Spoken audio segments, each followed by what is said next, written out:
starts reading on the page. That affects all of us. And they don't care. And so what you're seeing is a switch from a surface water to groundwater systems. A lot of that has to do with it starts turning up. Water for corpus comes from Texas. Well, that's fine as long as Texas has water. So you get 50%. They go with times 2% across the board. Oh, so you're losing 7 million a day. It just keeps coming. So where do you make a deficit? So what's supposed to be a bridge between starting these celebrations or bigger. So we saw that. We saw them building these there. And not telling anybody about it.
So kind of where it is right now, they're sharing information with different hydrogeologists.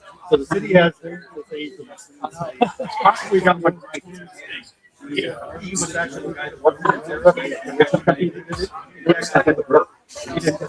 it.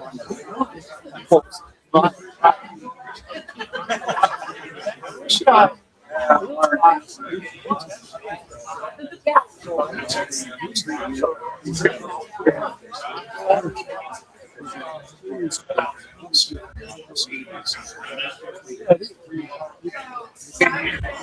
Always happen.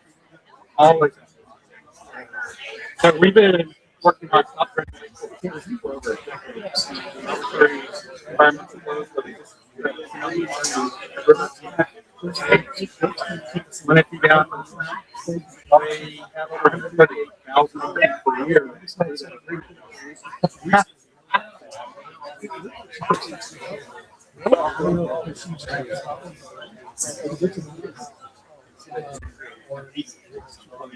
Great.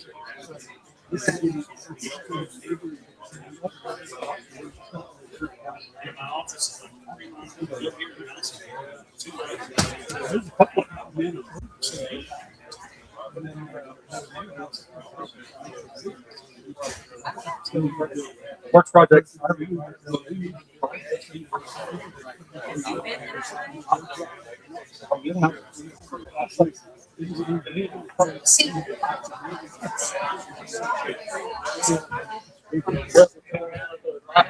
I agree.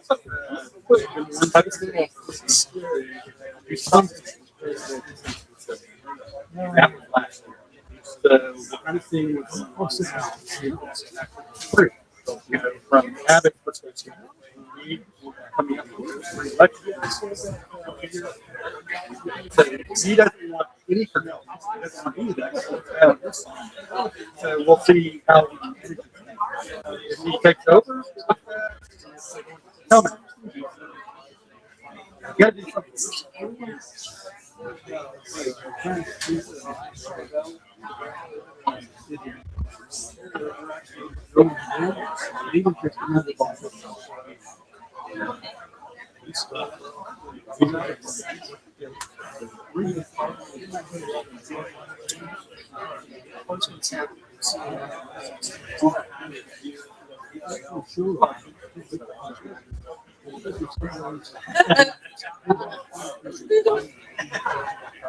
Problem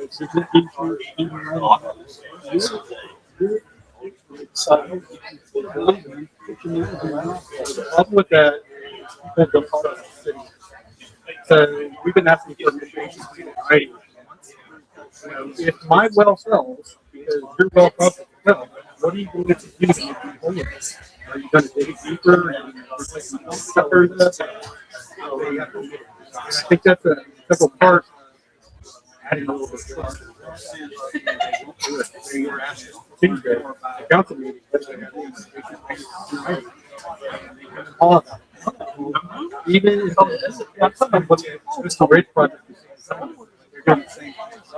So this rate says, yeah, we got the street mitigation thing, there it is. But whenever my well goes down, you know what it takes for me to get to the place. So they've already got an idea from watching this ridge, because this ridge was actually, well, it wasn't our fault. We didn't touch it to prove it. Well, you know, I'm a poor person, right? Compared to these people. Yeah, versus ordinance. So it's, Rick.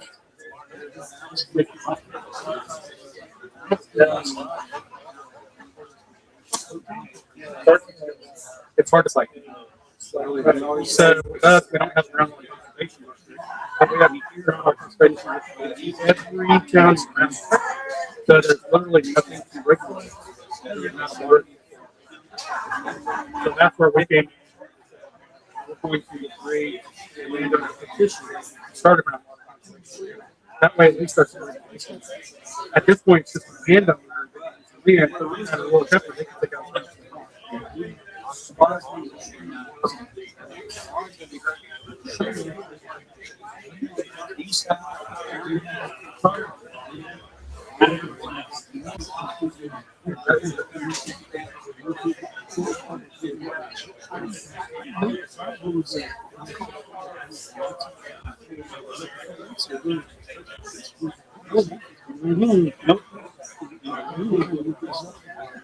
City of Corpus Street, 20 miles outside the jurisdiction. So we've been like that.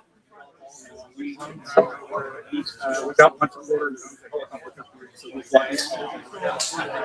Some CCTV complaints have been made because they've been flowing water already down the Finger Creeks. Finger Creeks have been back for years, but now they're flowing groundwater down Finger Creeks.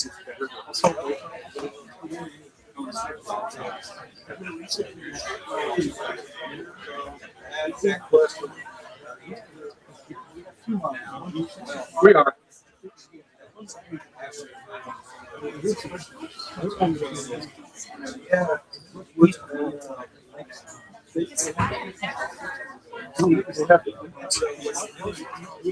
It all goes back to what's saying.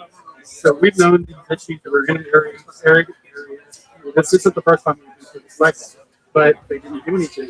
Help me out. Yeah, just the way it's not the full strength. Okay. This whatever this orientation.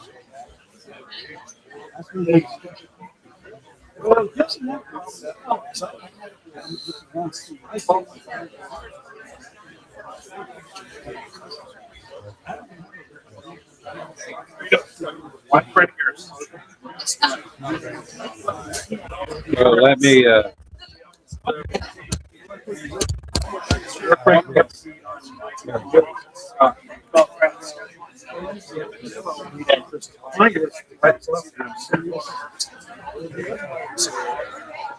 Speaking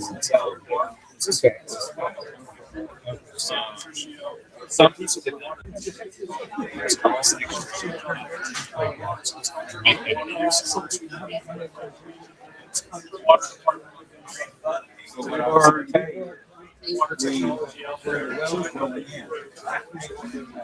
I'm gonna get this thing started, fellas. Nice talking to you. On this issue,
Good evening, y'all.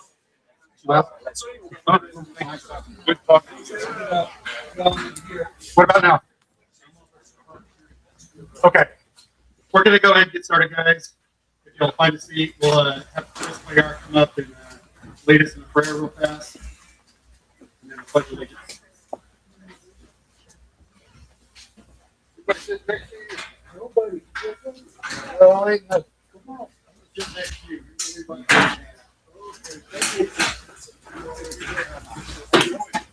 Will you all stand for the pledge, please?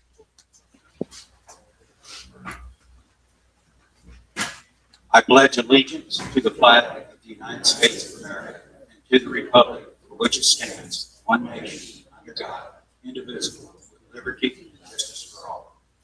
Thank you. I'll have a prayer. Just remain standing.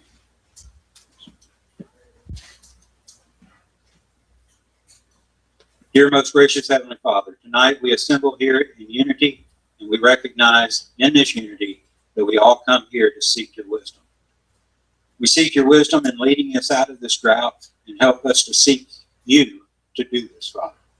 We seek your compassion, your compassionate heart, so that we learn to extend our hearts to others and to recognize the tribulations we all face in this life, Father, and to look beyond only ourselves. We seek your forgiveness, Father, as an example for us to forgive others. And finally, Father, we seek your guidance as we navigate forward to you and to the salvation promised through your most holy and mighty name, Jesus Christ. Amen.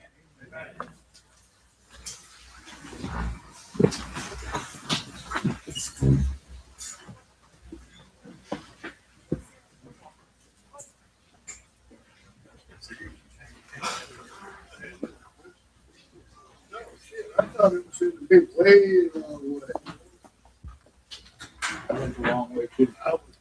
Okay, for those of y'all that do not know me, my name is Trey Cranford with the West Groundwater Conservation District. Tonight, I'm glad that y'all are all here. Some very important issues that we need to discuss. We'll have some Q&A in a little bit. Can you hear okay?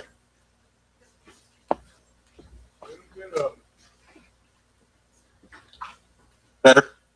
Better? That's as loud as it goes. Okay, so we've got a lot of questions that I'm sure are in the audience. A lot of stuff's going on, and it's moving at a really rapid pace. So we're fortunate enough that we have some subject matter experts here tonight to be able to answer some of those questions, including questions on subsidence, questions on generic hydrogeology, how aquifers work, things like that. These fellows are both well-renowned experts. In fact, they both were testifying Tuesday at the legislature for the House Natural Resources Committee. So we've got some pretty good experts over here. Okay. So before we do that, what I want to do is go ahead and give kind of an update on what's going on with the groundwater wells, and you can stop me at any time if you have questions. I'll begin with the Eastern well field, that's the well field that's out County Road 73. Of course, it's in full production at this point. It's got 8 wells. Each well produces about 1.5 million a day, where it's capable of that. The city says that it is about 11 million gallons per day sustainable.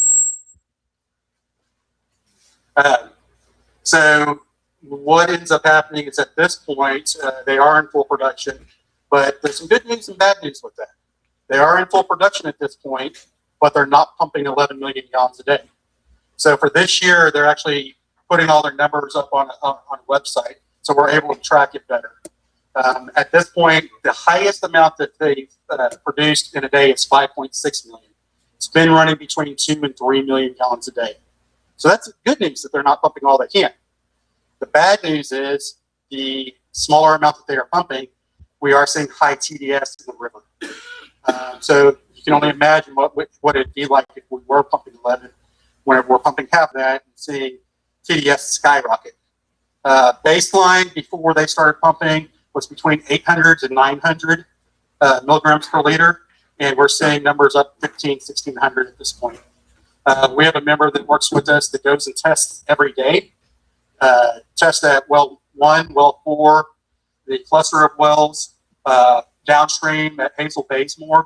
So what we're doing with that is we're collecting data. That way we can track it and follow it. Why is that important? Because at some point in time, TCEQ is going to have to step in. If not, the river will be ruined. Bigger concern down the line is we know that they're not stopping drilling. So that takes us out to Belunzer in the Western Wellfield. Western Wellfield right now, there's plans for 12 wells. Again, the same design, 1.5 million gallons per day. So you're looking at 17 million sustainable is what their hydrogeologist says. They've got most of those wells drilled at this point. They've tested a lot of them. They put in their application for their bedding banks on the 30th of January. The bedding banks, for those of you that do not know, is an agreement with the state saying that they can produce the water into the river and then pick it up further downstream at their intake. So what's important about that for us is that can be contested. So if you cut off their conveyance, then they can't continue to pump those wells. So that'll be up and coming. We're starting to study all that now. It just came live a couple of days ago. So we started going through it. And if y'all are on Facebook, you saw a lot in one night. That was a dump of what we were getting off that banks application. More than anything, what we do there is we're just trying to help educate people. You may or may not know where to look. You may not even know the questions to ask.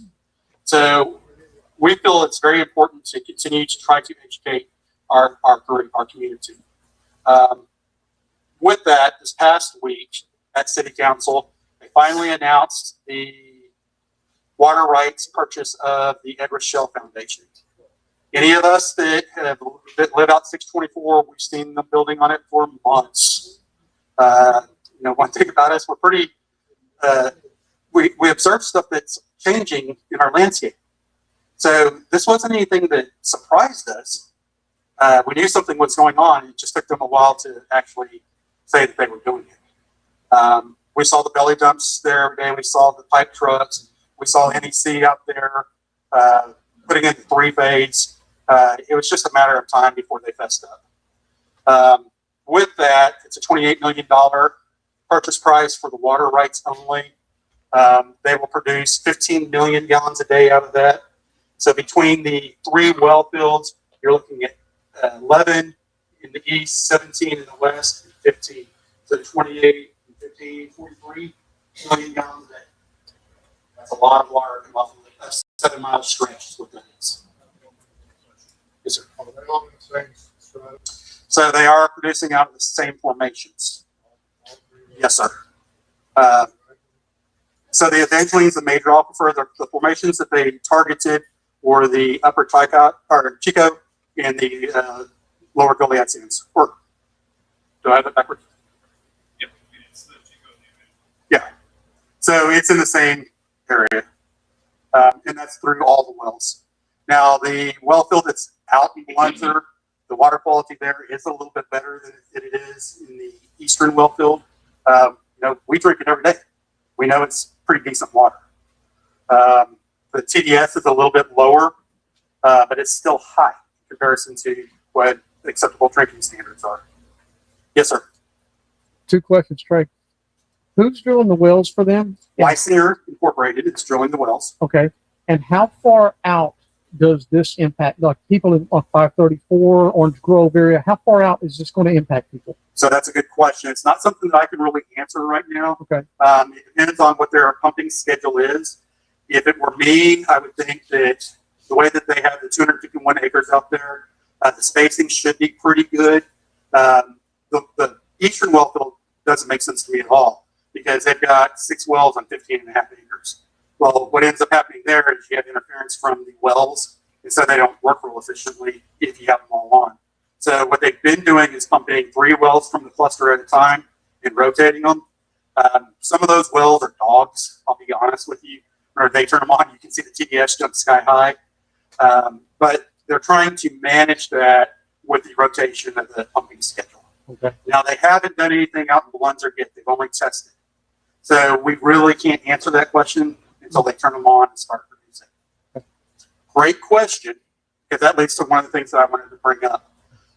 So what we're doing to try to be proactive there is we plan on having some monitoring wells in the area and kind of triangulate around their wells to where we can create an illustration of actually what's going on. So if we have one to the west, we have one to the south, and right now we may have ones to the east that are close by in close proximity. We can actually create kind of an illustration of what's going on with their pumping. Right now, we just be guessing. Okay. Yes, sir. I don't know this county, but is this for Robstown only, or is this going into Corpus Christi also? In which respect? The district? So all the water is going to Corpus. Every bit of it. So they're exporting water from the aquifer in Nueces County into Corpus. It will come into Owen Stevens water treatment plant to be treated. I guess my other question is, what benefit is it going to have for Robstown? So the question is, what benefit is it going to have for Robstown? Yes. So there is an agreement. You're pulling water from 3 different locations, which are 2 of them, I think, are considered Robstown. Hazel Baysmore is Robstown. Yeah, so their address is Robstown. Yes, sir. What I'm saying is, what's going to help people who live out there? They start pulling this water. We finish, please. They start pulling this water too hard. And the people that live out there are on wells, and they see their quality of water, arsenic or whatever you call it, starts to rise, and it doesn't do them any good. They can't irrigate with it. They can't use it for their cattle. So, you have to find balance, and I don't think you're doing it. So the question is, what happens in the outlying areas whenever they start pulling on the aquifer so hard and changes the water quality? That's a known issue. There's other issues, and these guys will touch on some of that. That's why we brought them in. But to answer your question with a short answer, the city of Robstown, this past Monday, they fall under WCID number 3, the City of the Water Authority is there. They actually made a deal with Corpus to be able to receive 3 million gallons a day of treated water from Corpus because the river where they usually pick up from is already impaired with the amount of TDS that's been dumped in the river. So it's affecting people already. And the reason why that's happening is because the city of Corpus Christi can have water, fresh water that's coming in from Lake Texana, from Lake Corpus Christi, Choke Canyon, and they can blend. They're not going to be able to in a very short time. But they're able to blend. WCID number 3 is not able to blend. So when we were at the meeting on Monday, they actually reported that they had 1,800 milligrams per liter TDS at the plant. They can't do anything with it. So it impairs their water quality immediately. So what the city of Corpus Christi did is they said, we'll make an agreement with you. We'll provide some infrastructure from Owen Stevens to your plant in storage tank. It will give you 3 million gallons a day as long as you're unable to pick up the water out of the river. WCID number 3 has senior water rights there, but that's their only source. But they're pulling it out from the river and that general area. And they're turning around and treating it and sending it back. You know, it's nonsense. Yeah, I mean, Corpus can treat it. So they have different sources that they can blend with. They can blend that down and treat it. So I guess it's a temporary gap stop for them to be able to provide this for the next 3 years is what the agreement says. So that's kind of where it's at right now with Robstown. It's not a good deal in my opinion all around. Myra? Do you know if wells, water that are being dumped into the river is the source of the high arsenic levels that we have in the water supply from Texas? It's at 30% above. So- It's been that way for at least 4 months that we know of, possibly longer. Can y'all hear back there? So her question was the source of the arsenic that's been found recently. Of course, it exceeds the MCL or acceptable MCL for EPA. Is the groundwater wells the source of that, or is it coming from the lakes? My answer to that is we've had the lake system since 1958. We've been taking water from the lake since 1958. We haven't had any recent problems with arsenic. So what has changed? Is that 9%? It is at 9%. But we're not taking as much from there. We're only taking 7%. Corpus is only taking 7%. I don't think they've even tested the lake. Somebody brought that up the other day. So when we were at council on Tuesday, that was brought up. They did a 1-day test on every well. That was it. No lake testing, nothing else. Just a second. They did test some different seeps that are in the area, and they came back hot. And we know that they're high TDS Right. already. We know that there's the potential for there. But these seeps, it's kind of like a garden hose compared to a pipeline. They don't produce a lot of volume. Right. Some of that water's coming from the Catahoula too, though, isn't it? My opinion, no. Catahoula is the lowest formation. Right. How does it get to surface? Unless you disturb it. You bring it up through a groundwater well or something like that. You're literally talking about 1, 2, 3, 4, 5 different formations to get there. Catahoula is definitely arsenic bearing. Many of y'all saw, I made a post on the Facebook page. Back millions of years ago, 27 million years ago, there's volcanic activity that was occurring around here. That volcanic ash got deposited over time. We know that it's turned to arsenic. It's an arsenic bearing formation. That's the reason why we don't use it. You know, we'll use the upper formations, and even when we start getting down to the Jasper and the Burkeville, we don't use them very much. There is a project that was on the board in Jim Hogg County, the EV Ranch. One of the reasons why they didn't consider that is because they thought that they may run into arsenic problems. Myra, did I answer your question? Yes, you did. Marie? I have a question. Sales, okay.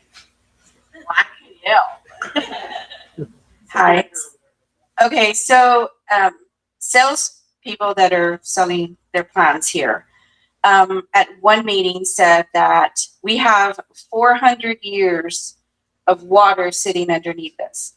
Is that true? Is there any type of study or, you know, some document that says how much water we have underground and how long it's going to last?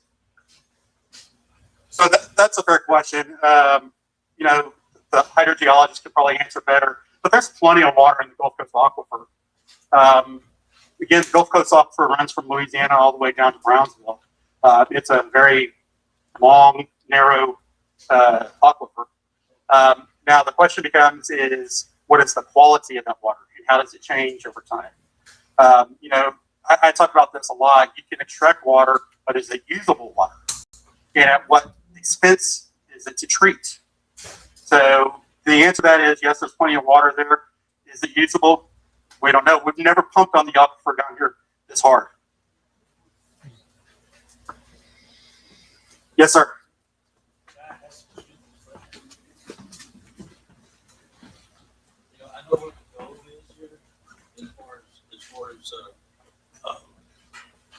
trying, they're using a philosophy of ready, fire, aim.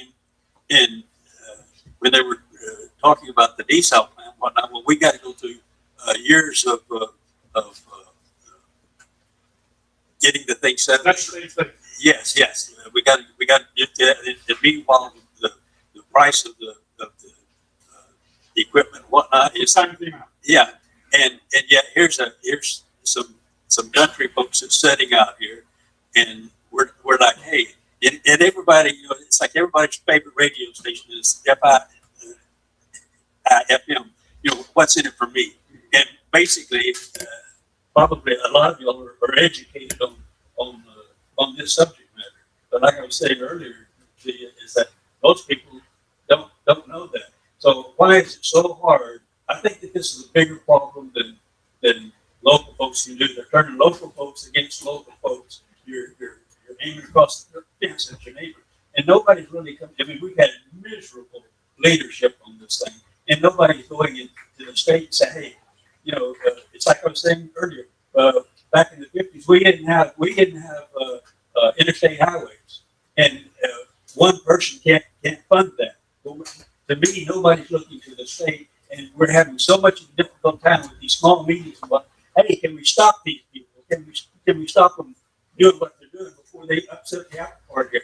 And it's like we're having a problem getting them to put the brakes on. But when there's something else and it's really big bucks in it, well, we've got to study this for a while. And there's got to be a deal. Y'all know the numbers, but the leadership and lack of leadership is just astounding. And we're sitting here crossing our fingers, hoping we have well. It's what's the difference? Is on here. What's the difference between the studies that has to be done by desal and harming the ecology and whatnot? And nobody really has. We got experts. They've got their experts. You got your experts, whatnot. But again, you got to go to a bigger entity and say this whole thing should have been. We're all in the same. We're all in the same wagon. And if we are, the garbage company's got to take liability of it. They're switching the liability to the rural people.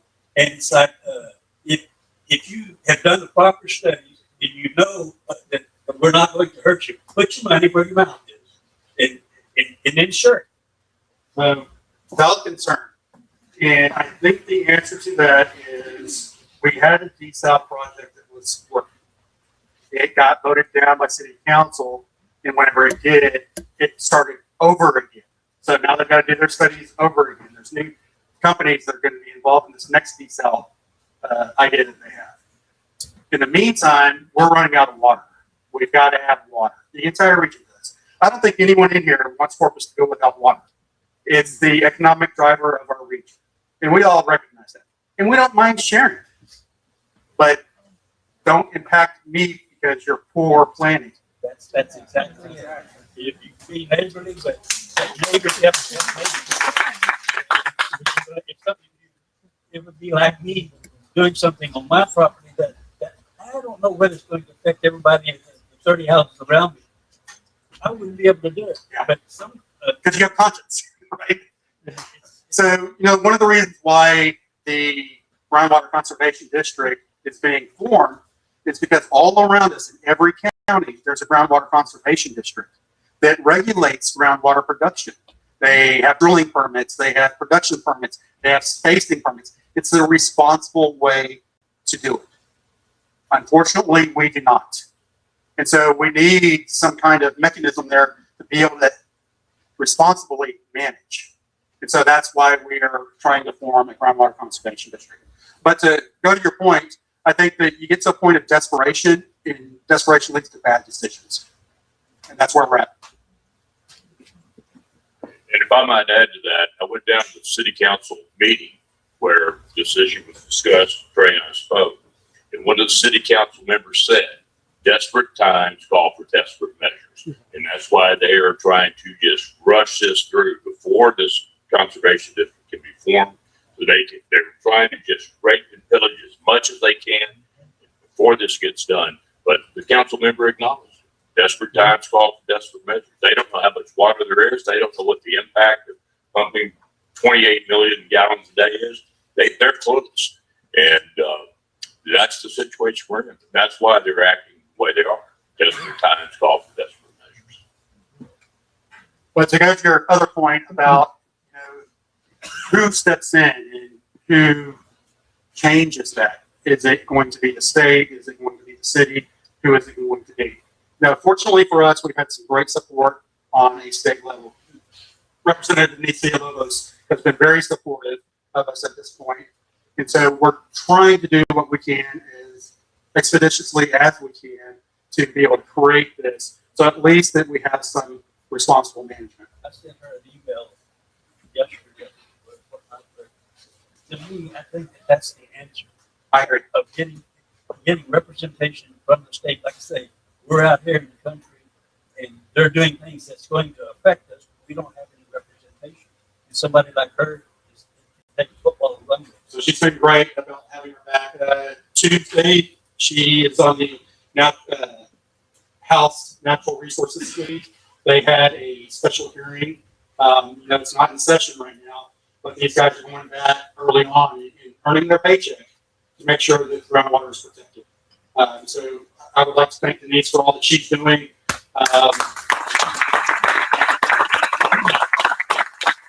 Without it, we don't have any representation. We do have county representation, but counties can't make laws, right? So they can go to the delegation and suggest things and support us as a county, but they can't make laws. Why are they doing that? I mean, what the county's got doing our other representatives that represent us in the county. So, good question. The question was, what are the county representatives doing to help us? At this point, most of us would fall under County Commissioner Mike Pusto. Mike has been a vocal advocate for groundwater, but what action has been taken there? And I know what you're asking. So Mike has been more involved lately. He will continue to be involved. Connie, I know that she is going to be affected by this. Yeah. But what has he done for us? It still is. And again, it goes back to the complexity of what can a county actually do. And so, Well, he don't want to vote him back in. And, I mean, what has he done to help us? What has the county's not done to help us? To vote her back in to help us. But that's who represents us. right. And it's hard because we don't have that city council that we can go to. They are the people closest to us that represent us. So again, it's hard to say they can do anything. They can definitely help with the delegation. They can move things forward there. We are going to approach the county for support, and it's just going to be as simple as that. You're either with us or you're not, and that's where we're at with it. I mean, they're on big industry also. I mean, you know. Yeah. So, but to answer your question, there have been more discussions lately. There is some activity going on. Don't give up on them yet. Okay. And I'll give you a good example. I spoke to Mike. He was going to speak tonight. He's got the flu, and I understand that because it's going around. He wanted to speak last time. We didn't know he wanted to speak, so we didn't let him. So I'm going to be fair there. So he was going to be here tonight, but just couldn't. But there's a lot going on there, so stay tuned. Yeah. Texas is set up in a very unique way when it comes to groundwater, to where rule of capture, like the law of the land, right? So as long as I own land right here, I can suck up as much water as I possibly can, even though it does impact my neighbors. That's the rule of Texas. The guardrail to that is GCDs. And there's, I think, 94 GCDs all throughout the state of Texas. 99, yes. And we're not one of them. And that makes us a target area. And you discussed that a lot during the very first meeting. At the most recent Natural Resources Committee, I was asking those questions because we don't have a voice, we don't have a vote, and that's really difficult, especially in between sessions, where I can't just write a bill and do something. I have to wait till 2027. But at that Natural Resources meeting, there was talk from the Water Development Board that in white areas like ours, where there's currently no GCD, it may be possible for the county to essentially petition Region 16, like the NRA region, and say, hey, we don't have representation. The county would like to be representation and get a vote on that board to say, what's the MAG, what's the DFC, everything doing with groundwater and how that affects our numbers. So I called Connie immediately after that hearing to be like, hey, I think this is a possibility, but this is all so new to us. 365 days ago, we were 100% surface water, and now we're having to learn all the groundwater rules immediately to try to come back and push back. Man, that's the best I got for you right now. But Like the city, I mean, you know, the city's pumping the water and managing the water. I mean, Yep. and everybody that comes aboard works for the city, so they're gonna Yep. do what the city tells them. Yeah. I'll add that. You know. So conflict of interest, like, So I asked that in the hearing as well, to the Texas Alliance of Groundwater Districts, and I said, out of all those 99 conservation districts, how many are run by another government? Only Corpus Christi. And well, so their first answer was, oh, well, there's a lot of dual government roles where they're a drainage district and a conservation district. I said, no, I'm not asking about that. I'm asking how many are run by more bureaucrats to manage. Yeah. And Corpus Christi was the only one that was doing that. And yeah, in my opinion, that's not right. Hopefully we can do something about that. We know that. I mean, Paul Water on TV said that, you know, he's gonna do whatever without the city council voting for it or not. He's gonna take the water and pay the 28 million, whether they voted on it or not. So let me add a little bit to that. Great points, Denise. You know, it's unique where we're at because there hasn't been a landowner-led petition in the state of Texas to create a GCD since 2002. Ultimately, it went to the ballot and failed, but before that, it was 1993. I mean, we don't deal with this very often. But as we know, water is becoming more of a commodity in the state of Texas. Everybody knows that data centers are coming in, and we have all this population growth and this, that, and the other. We don't have the water on surface to be able to handle it all. So you'll see people like Mr. Bass out in East Texas. He's not in it for anything good. He's in it to make money, and he'll tell you. There's no secret there. But it's good that we are the standard. Denise brought up TAG, Texas Alliance of Groundwater Districts. We've been really welcomed into the community with groundwater districts. We are not a groundwater district yet, but they allowed us to come present as panelists at their annual meeting. Every GCD around us has had their arms open and welcomed us in. We go to their meetings. We're involved with them. They're involved with us. Now it's kind of like Big Brother trying to help Little Brother, and that's where we're at. So it's only a matter of getting the applications approved by TCEQ, getting administratively complete, having a public hearing, and then we'll have limited authority to be able to actually help regulate some of this. What's important about that, though, is any GCD that's out there, it's independent. So it'll come down to whether you want to have a GCD, if you want to have let it have taxing authority, and it'll come down to you to vote for who's on that board. So it's not something that we're going to stack the board. We've got some districts around here that have boards stacked.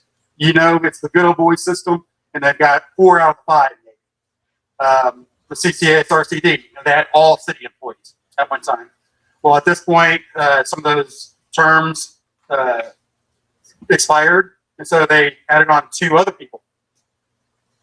Still have the majority city employees, and you still have friends of the city that were put in those places. It's not really a concession, right? So the good thing about GCDs is it really is independent.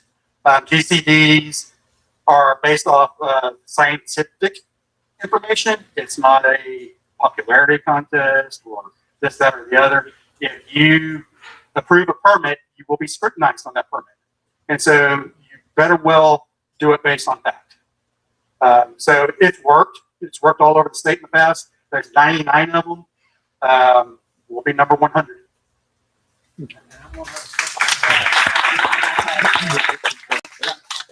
No, great questions. If we don't ask these questions, nothing gets resolved. I've got one back here before you.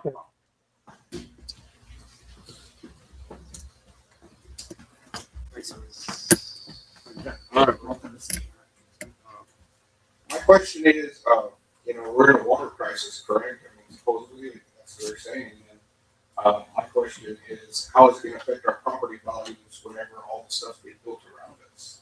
Is it going to lower the property value? And is there a plan B on, instead of just fighting for like the water, but, when people get pushed out of their communities, like say they drought or whatever, from what I understand, what lawyers tell me, I'm not a lawyer, but they should pay the people at least twice for the property, or 1.5 what their property's worth when they're doing these types of things. Is there something like that going on, or lawyers being talked to, or anything like that?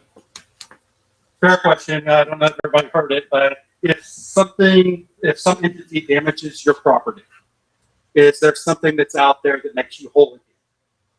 So currently, that's been brought up probably for the last 3 or 4 months. Is there a mitigation plan? Right? If you come out and you drill these wells and they're producing 1.5 million gallons per day, my well goes dry, will you fix it? Make me whole again? No, I'm talking about the property value. Property value goes along with it. So if you don't have water, you don't have property value. Cheating us, man. Like it's basically, we should be yelling about this, not just talking about it. That's how I feel. Yeah. So to continue on that answer, there has been asked to be a written mitigation plan that is available for each one of these different well fields. Now they're only at 7 mile span. And so you can imagine taking 43 million gallons a day in a 7 mile span and what it's going to do. We've already seen some properties that are damaged. Some of the artesian wells on the eastern field that have flowed for 100 years aren't flowing. Chris lives down County Road 73. How far has yours dropped in 15 feet, 15 feet in 7 months. So what we're advising at this point is everybody that's concerned needs to get a baseline. What is your depth? What is your water quality? Because what that does is it gives you documentation of where you're at today compared to when something might happen. You actually have a record of the water quality and the depth.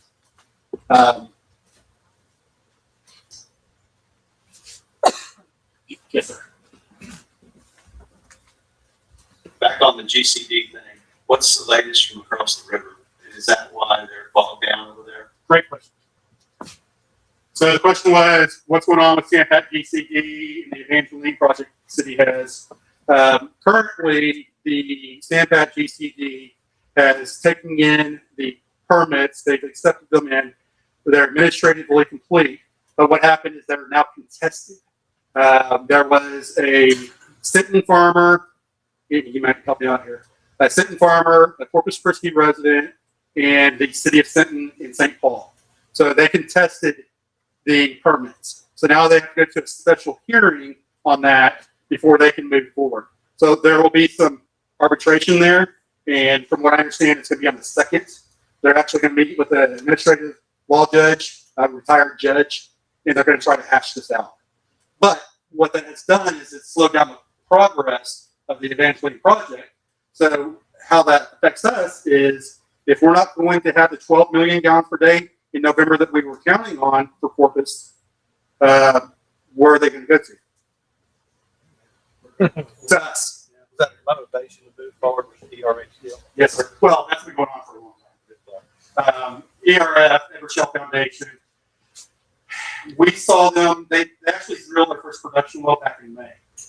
And we asked, what's going on here? Are they going to annex it or something? I'm sure. Okay, if the city annexes something, don't they have to put in all utilities, all? It's not the city that would annex them. It's their special district, CCSRCD, that is annexing these. So under Chapter 36 of the Texas Water Code, as a landowner, you do have the right to ask for annexation of your property. And that's what they're calling there now.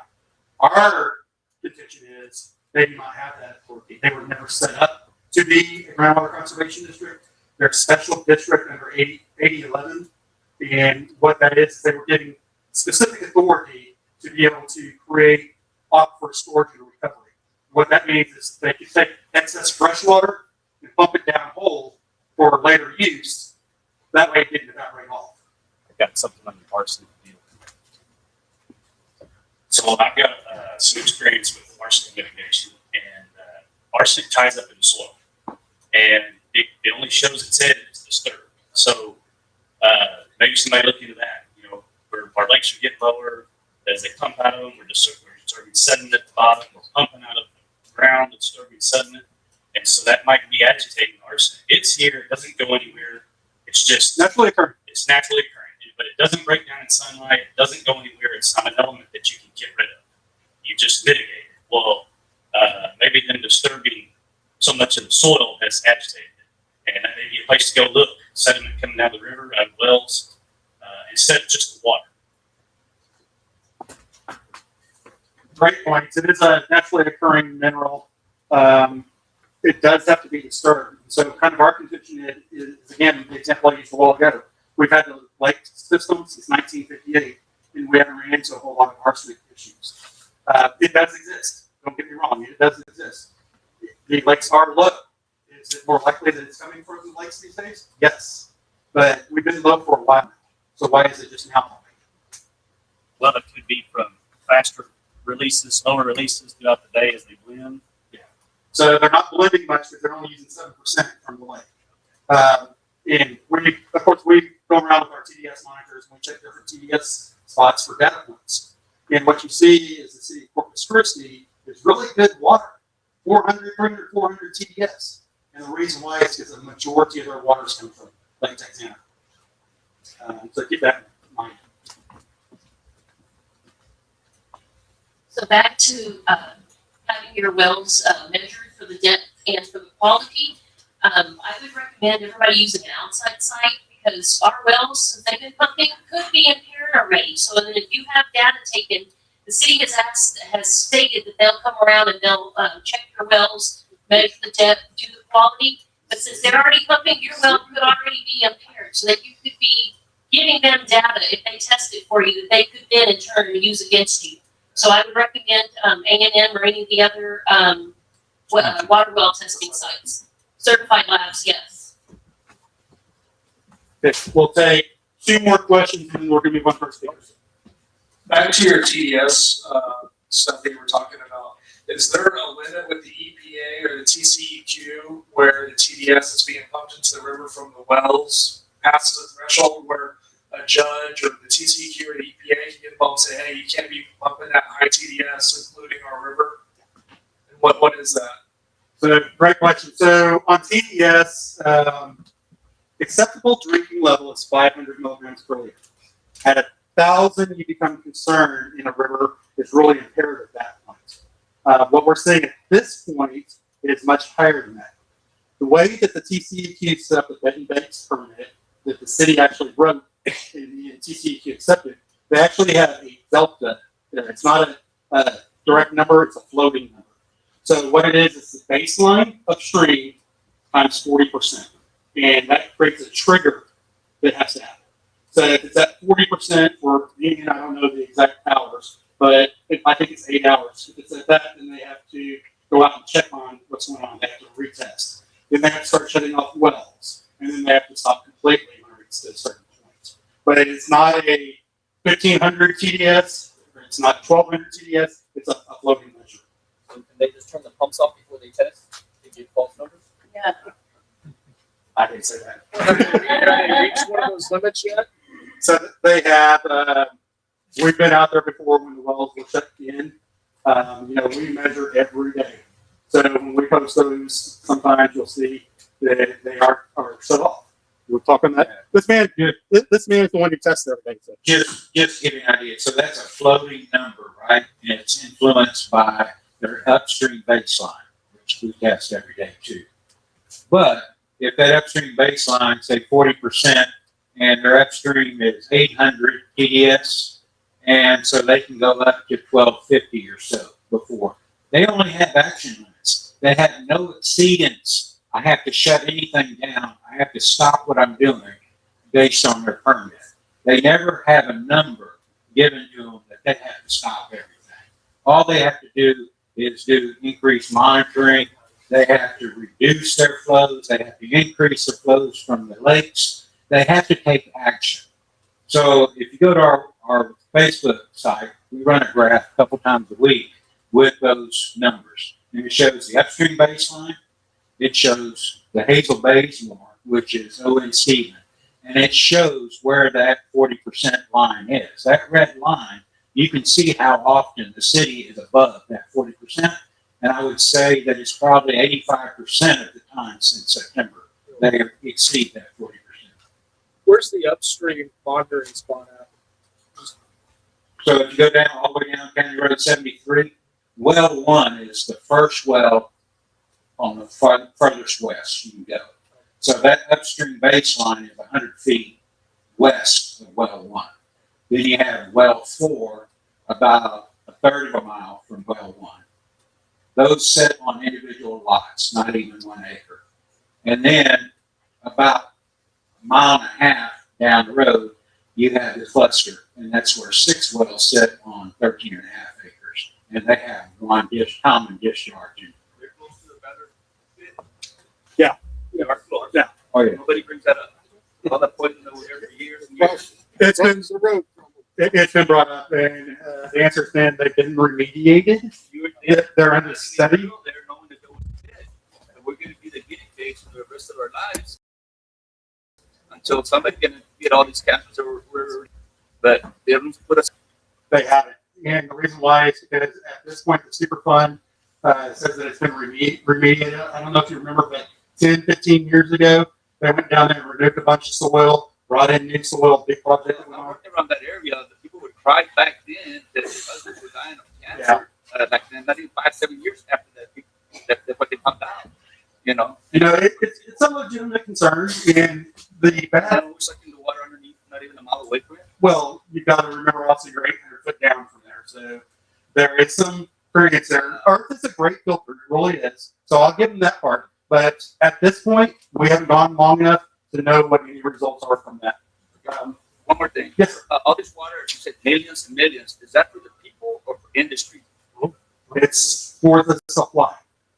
So, but well, why all of a sudden they want to do this many, and then they're bringing in I don't know how many other industry plants? When you know what, put a stop to it right now until we have the water when it rains or whatever hurricanes. But don't start building all these wells just to supply all these industries that are coming in, especially the Avena. So that's been a question that's been asked several times, and the way that the city has addressed it is they are no longer pursuing business for today. They are talking to them still, knowing that we're 4 years out from having real discussions. One more thing. Is Connie Scott going to build us a pipeline in case we all got? I'm pretty sure everybody hears this within a 5-mile radius. We'll have a well. What happens? Well, tomorrow we're gone. Yeah. What happens? So that came up in the first meeting. And the city manager said that they would just create an interlocal agreement and they would supply water. My house, I'm the one responsible for my water well. I'm responsible for my septic. I don't have any city lines running out to my house. So how are you going to do that? And so it's not knowing and not realizing the independence that we have. Y'all should invite her to this meeting.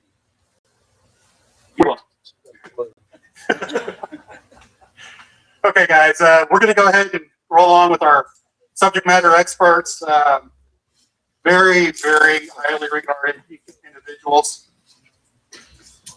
I'm going to read some bios on them so that you can have some of their credentials.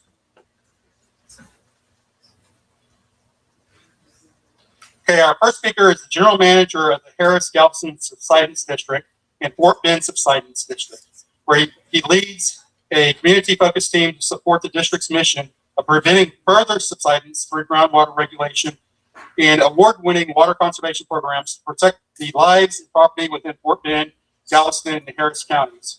He obtained his Bachelor of Science degree in Geology and a Master of Science in Geology, Hydrogeology focus from the University of Nebraska.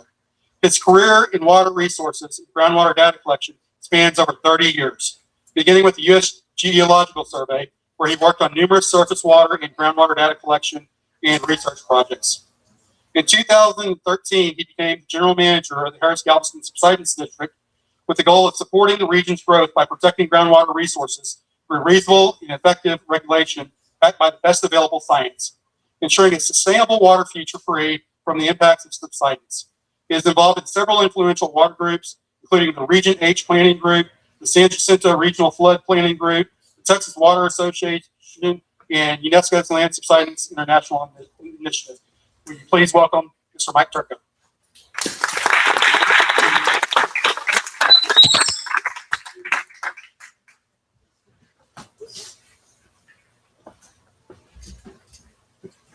Good evening, everyone. We had a little bit of a computer issue, so I'm borrowing your next speaker's computer. I've never used this computer, so if the presentation isn't very good, it's because of Wade's computer.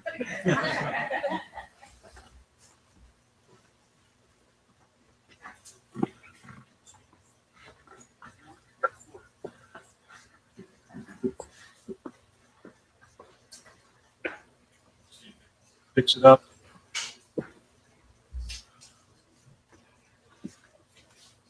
There we go. Okay, thank you very much. Thanks for all coming out tonight. You've heard a lot about groundwater conservation districts, and Wade's going to talk a little bit more about that after I'm done. But I'm going to tell you about a little bit different way that you regulate groundwater withdrawal in the state of Texas, and it's when you're focused on trying to prevent subsidence. And that's what, so we're going to talk about subsidence in the Houston area, and hopefully it helps you give you a little bit of a different perspective on how groundwater regulation can be done in the state. See if we can get this to move.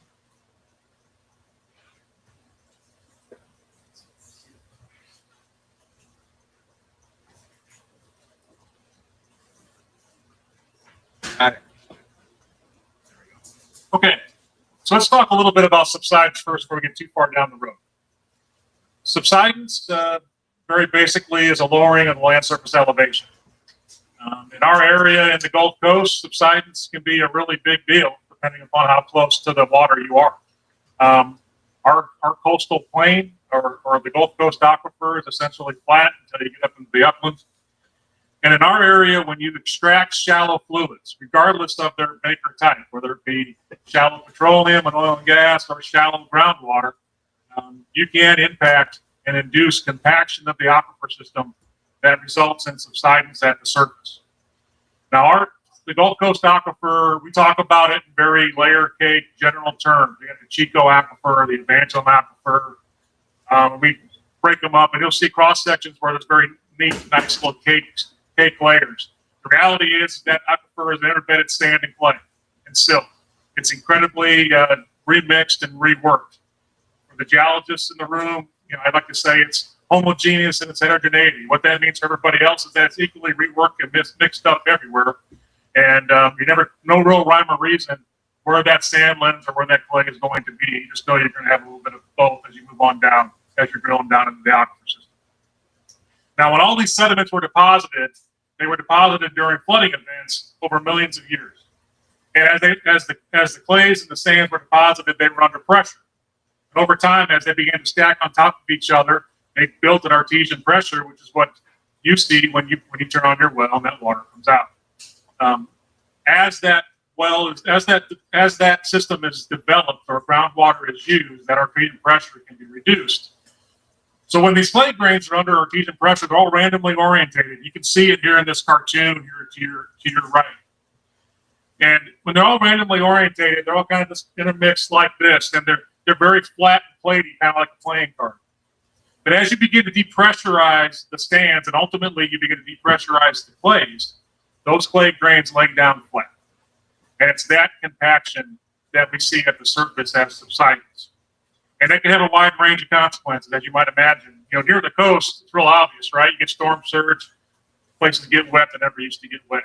Further inland, when you're near a river or stream, or you have drainage, particularly on the flat topography that we have in the Gulf Coast, it can change where water wants to go when it finally does rain in our area. But it can also change drainage patterns and flood patterns and cause inland flooding.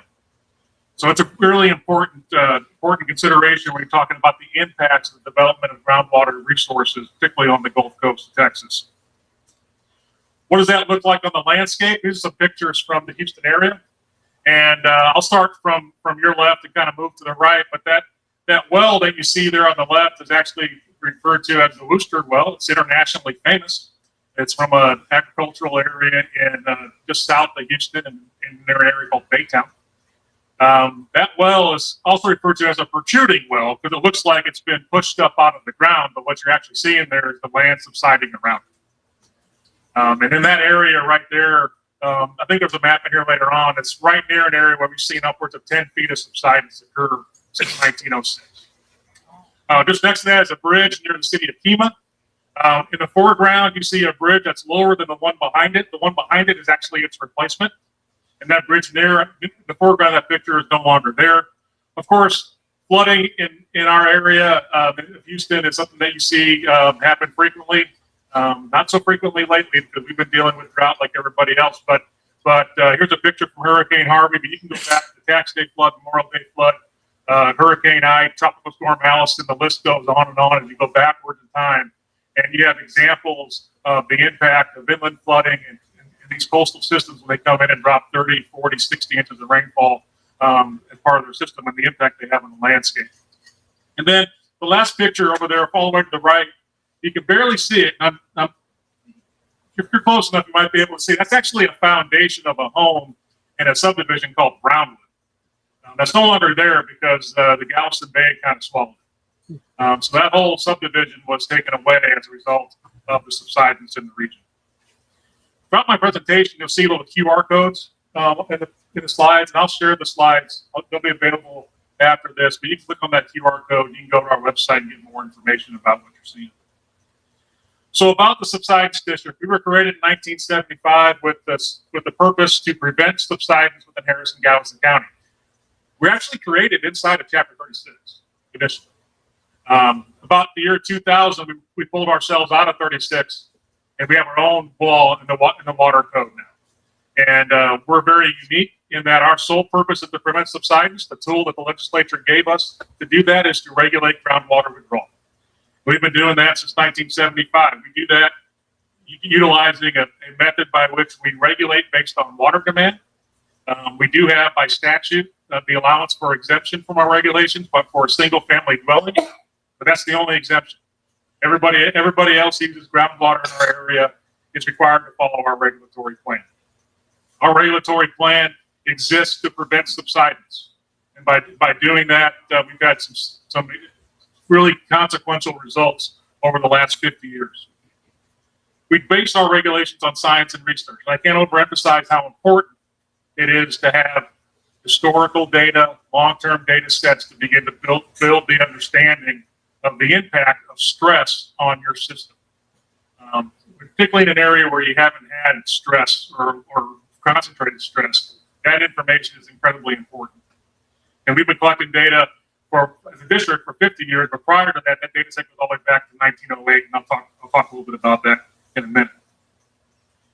As we move into areas and we begin to see development and growth, even in our area in Houston, we're in a little bit different situation than you are this far down the coast, and that we have some available alternative water supplies that can be developed to offset the groundwater that we're regulating off the table. But even in that situation, conservation and development of alternative water management strategies is incredibly important. What does that mean?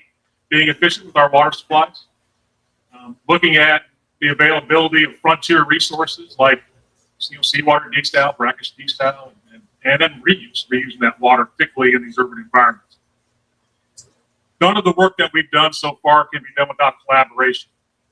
And we collaborate. I don't know if you'll find a better example of where the regulated community and the regulator have collaborated on developing water resources and looking down the road over a planning horizon to develop the water resources necessary for the growth and the needs of that region while still preventing a consequence of overdrafting the groundwater aquifer.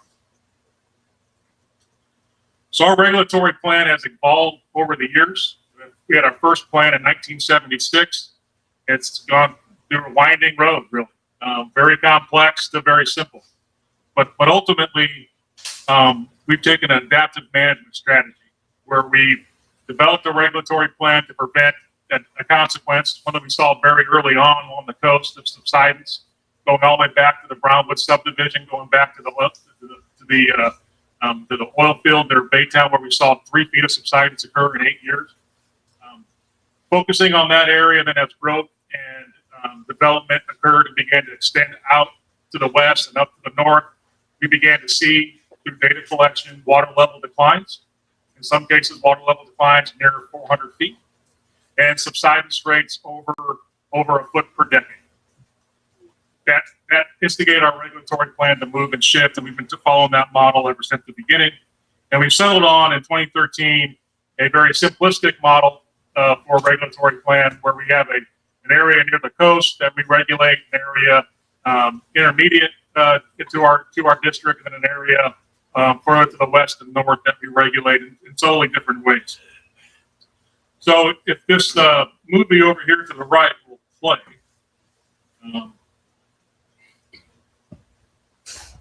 Yeah, there we go. What you see on this slide is a lot of information. I'm going to leave it up for a while so we can kind of work through it. But on the left-hand side in that movie that you see going back and forth, you're looking at subsidence over time. First one is from 1906 to 1978, 1978 to 2000, and then 2000 to 2022. Now, the numbers don't really matter, but if the really dark number is 10, the lighter yellow number is about a foot or two.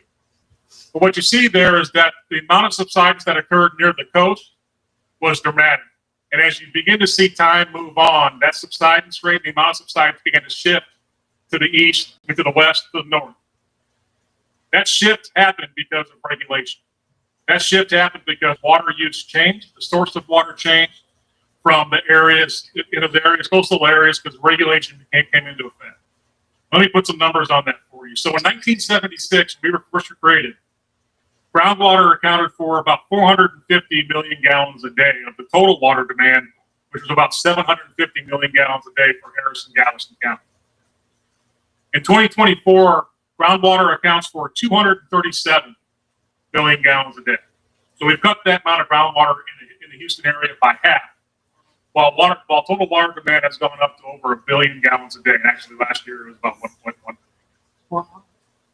So that regulation works. You can see in a subsidence movie there to the left that as that regulation came in, I'll show some water level data here in a minute, it impacted the aquifer to the point where the subsidence was prevented. And now we're working towards finishing the job, moving out further to the west and north as those infrastructure projects are being developed. All of this comes back to the water level in the aquifer system. I talked earlier about pressure. One of the things that we use to track pressure in the aquifer is the water level in the wells. And the USGS has been a federal agency that's a science-based agency, has no regulatory mission. They've been working with the district since the beginning. They've been collecting water level data in our region and in a very systematic, repeatable basis every year since 1975. We take that information from that they measured in 1977 and compare it to our most recent water levels we do annually around the wintertime. This map shows you in our area, and again, in the center of this map over here, that's Harris County. So we're looking at Houston here, and Galveston County down here to the south. Numbers don't matter. I'll tell you that the biggest number you're going to see in there is over 400 feet of water level decline from the 1977 benchmark. Those are the hot colors. So when you see hot colors, warm colors there, that's areas where the water level is declining. Where you see the cool colors, where the water levels have come back up, that's where the water levels have come back up. And some of those rises are upwards of 200 feet. Now, when we look at the subsidence data, most recent subsidence data, what you're going to see is that in the areas where we have cool colors and water levels are rising, subsidence has been stopped.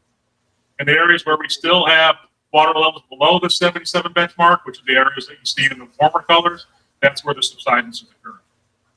And this so it gives you reference, the primary water bearing unit, or the primary water use unit that we use in our area is the Evangel aquifer, very similar to what you guys have. Now this map shows areas where we're actually physically measuring subsidence on a point-by-point basis. The bigger the circle, the darker, the warmer the color, the faster the rate. Now, in the areas that you see to the south into the middle part of Harris County, so down in this area, generally stable. Movement is less than 5 millimeters per year, which is really kind of inside of our measurement uncertainty. And the other, in the area 3, which is our area where we're going through a conversion process right now, that area is where most of the subsidence that we see occurs today. But it's not just within Harris County. This is one point I want to make to you is that, and I'm sure you've heard it before, the aquifer doesn't know county lines, right? I mean, there's no county boundary in the aquifer. Pumpage all around it. This regional pumpage contributes to the water levels that we measure at any given point. And you can see that we're seeing subsidence occur just north in Montgomery County. We're seeing subsidence occur in Fort Bend County, Waller County, Missouri County. In areas just like here where you don't have a groundwater conservation district, in Chambers County and in Liberty County, all as a result of increased groundwater use and groundwater development in those areas. Right now in our regulatory plan, we've gotten to the end in that regulatory area 1 and 2 near the coast and that intermediate area. Right now in those areas, they can only use groundwater for 10% of their total water demand, 20% in the intermediate area. In area 3, they have the ability to have a groundwater reduction plan, which we work with the water provider to develop, and they have a timeline to get to 20%. In 2025, they just went from 70% groundwater to 40% groundwater, and then in 2035, they'll go to 20%. So we're almost there. And we expect to see all those circles, at least in Harris County, all those rates begin to come down. So the highest rate that you see on this map is actually just east of the city of Fulshear, west of the city of Katy, and it's over 3 centimeters per year. So that's in excess of 1 foot per decade. Over a planning horizon, which is a 50-year planning horizon, that number adds up in a hurry in a coastal environment. So those are things that we watch very closely, and we try to work with our neighboring partners to help them understand the impacts of additional groundwater development. But our regulatory, our law that created the subsidence district gives us a very focus on preventing subsidence. And we have tools inside of our law that helps us to regulate that and make sure that we can prevent subsidence in the future. Now, I say all that in the context of we've done all that. We've taken all that groundwater off the table, and we've worked with our providers. And yet today, Houston's the 4th largest city in the country, 5.3 million people in the area.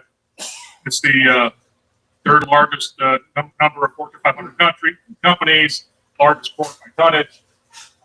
So you can deal with these issues of consequences. At least we have been able to deal with issues of consequences in the Houston area anyway, and still allow for the growth and all the things that come with that, with the increase of population that we've seen in the Houston area.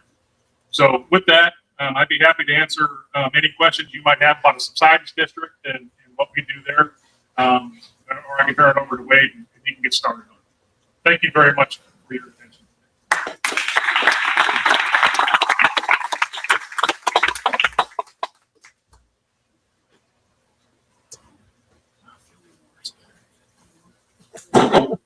Thanks, Mike. Are there any questions? This is the troublemakers back here.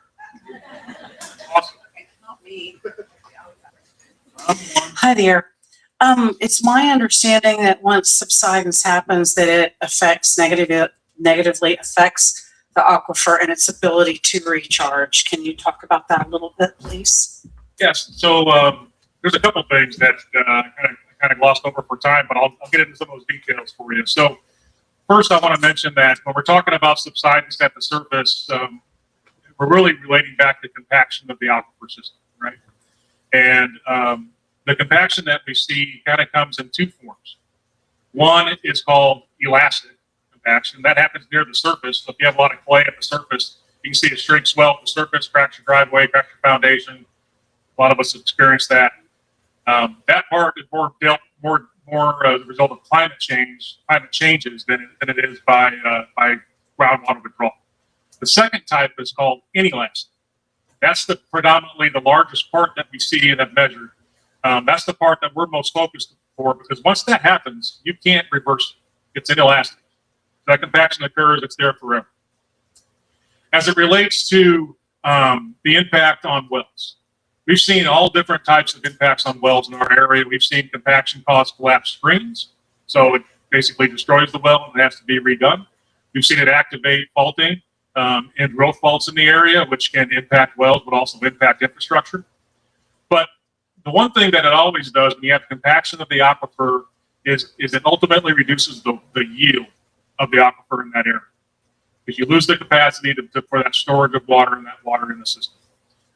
We've seen that occur in our area, the only way to mitigate that is either to drill deeper, and then unfortunately, in most cases, when you go deeper in the system, your water quality degrades.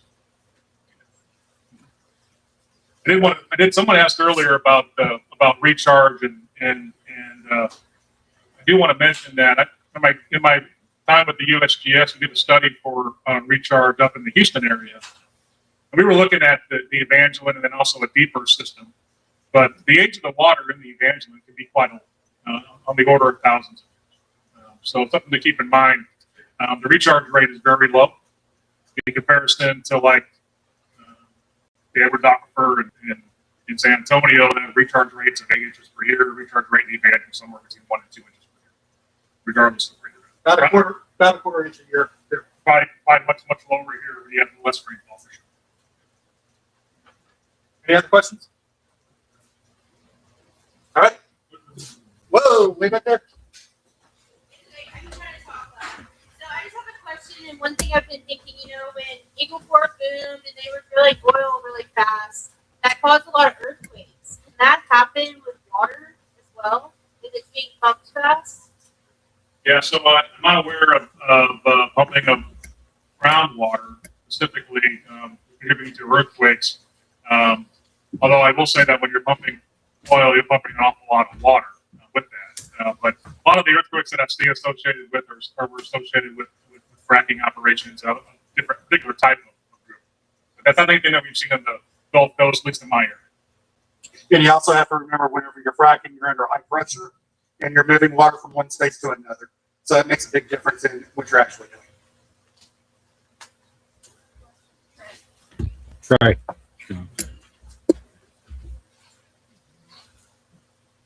We have so much industry here, just similar to you, right?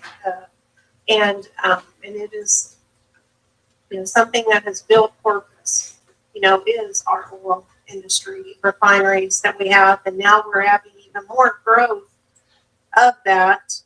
How have y'all handled your growth? Is there something that we can set up to be able to take care of that? And then my other to you is that what do you suggest we do in the situation we are in right now? Well, let me, as far as industry is concerned, Houston has a pretty extensive industrial corridor as well. It was actually industry that was part of the driving force to creating our district because they were on the front lines of the impacts of subsidence. And right now, industrial use in our area, as far as groundwater is concerned, is quite low because they're in that coastal area and they can only use groundwater for 10% of the total water demand. And actually, they only use it for about 3%, and all they do is turn their wells off and on to make sure they work. So they've had to develop a system by which to continue to do what they do for a living, using an alternative source of water. And in their case, alternative source of water is surface water. So it was surface water. So they're using surface water to offset that groundwater.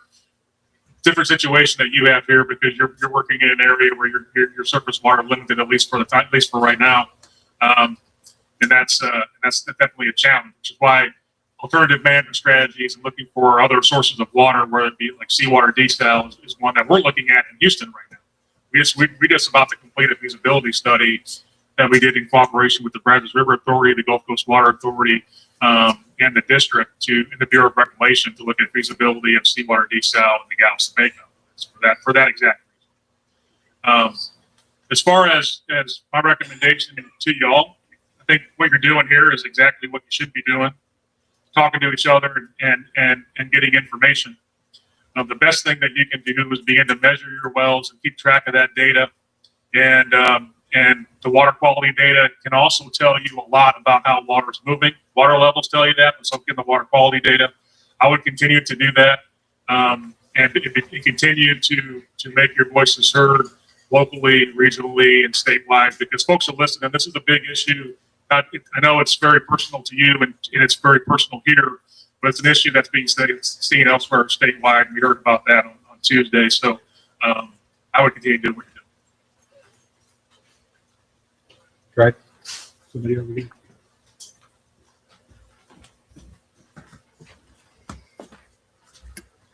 What does it take to set up a subsidence district?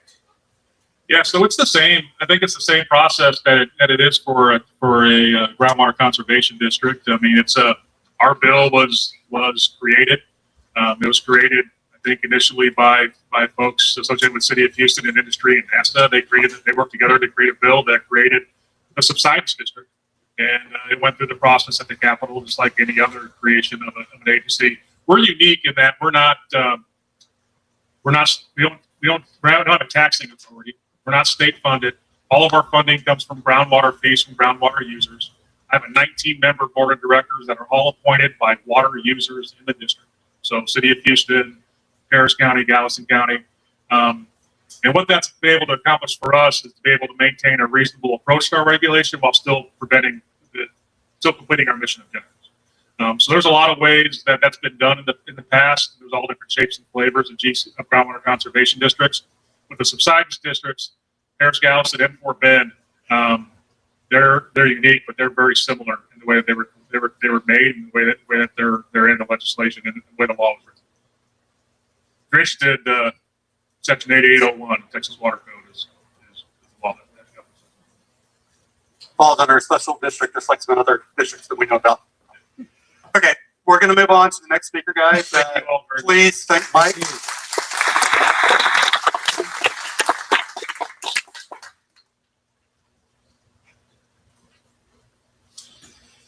This next speaker is Vice President and Principal Hydrogeologist at EKI Environment and Water. He has 2 decades of research and applied experience focusing on the characterization, analysis, and modeling of groundwater systems, primarily in Texas. He regularly works with both public and private sector entities on groundwater management and development, including more than 25 Texas groundwater conservation districts. He has also led regional groundwater planning processes in some of the highest water use areas of the state, including the Texas Panhandle and the greater Houston area. Please welcome Wade Oliver.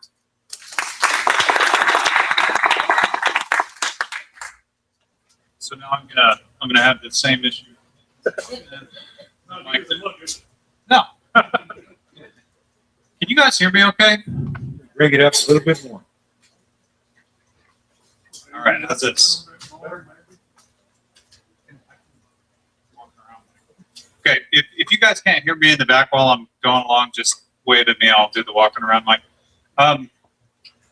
It's good to see all of you, and I've really enjoyed doing listening and to the discussion here. My slides that I'm running through and that I'm excited to talk with all of you about, it's basically sort of the basics of Texas groundwater management and some of the basics of hydrogeology, and I'll touch a little bit on some specifics of the Gulf Coast aquifers as well. But I've been listening to all the questions that you guys have been asking, and some of this might be old hat to some of you based on the quality of those questions. So these are the only slides I got, so I'm going to run through them anyway. There were some questions that I wanted to address, though. So there was, I believe it was your question, sir, about the impacts of pumping for a specific project. That's exactly the right type of question to be asking. Unfortunately, I'm not going to be able to address that specifically today. That's the type of thing that you'd address with the groundwater model, and you ideally have some results of aquifer tests to be able to inform exactly how the aquifers will respond in that case. But I just want to say that's I wish I could address that more directly and quantitatively today than I can. There's another question on property values, and certainly groundwater production can impact property values. I have worked with groundwater conservation districts in the Texas Panhandle where there's an aquifer called the Ogallala. It is being used at a rate of about 10 times recharge. And one of the core functions, unfortunately, of groundwater districts up there is providing water level decline maps to all landowners so that they can depreciate the value of their land as it diminishes. I didn't mean to start off my comments in a sad story like that, but that's you know, that is a role, unfortunately, that some groundwater districts take. I'll stop there. Okay.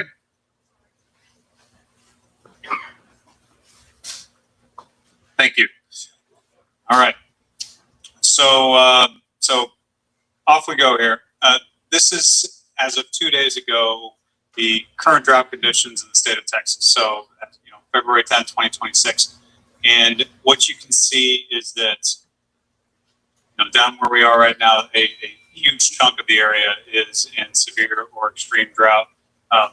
Even if we're not in the most severe drought category, right where we stand right now, upstream of us to the northwest is in you know, an extreme drought, and that affects surface water availability, that affects water demands, and so you guys are all feeling that.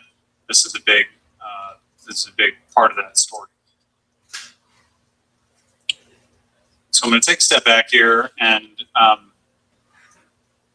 Representative Villalobos, sorry, you're going to see a little bit of the same content as you did 2 days ago, but it's good to see you again. So these are the major and minor aquifers in the state. Major aquifers are those that supply a large volume of water over a large area. These are on the left side. Minor aquifers supply either a small amount of water over a large area or the inverse, a large amount over a small area. We're really going to be focused on the major aquifers in the state today, in particular the Gulf Coast, which is where we are.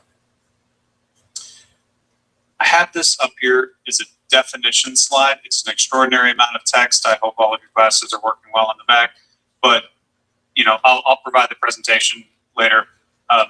Again, primarily a reference slide, but let me go through some examples here, or some key items here. An aquifer, just to be clear, we're talking about a geologic formation, a rock remnant that yields an economic quantity of water to a well. I know you all know this, it's not an underground lake, but the economic quantity piece is important because not every geologic formation that has water in it is an aquifer. The water level is, when you sink a well, the level that water rises up to. Drawdown is a change in water level. There's a couple hydraulic properties to discuss here. Transmissivity and hydraulic conductivity are both related to how easily water flows through those rock units. And then specific storage describes how an aquifer responds in terms of drawdown to a certain level of pumping. So these are all key things that we as hydrogeologists have to understand about an aquifer to be able to assess how it responds to the current levels of pumping, how it would respond to, you know, largest increases in pumping. These are some of the key things that we have to deal with. The two last items are desired future conditions and modeled available groundwater. You're going to hear me talk a lot about both of those as I run through this. So the desired future conditions are the goals that groundwater conservation districts make for a long term of how they want the aquifers to look.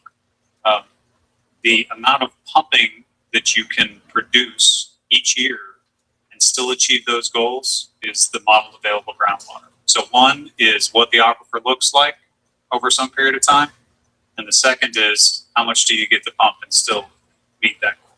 Okay.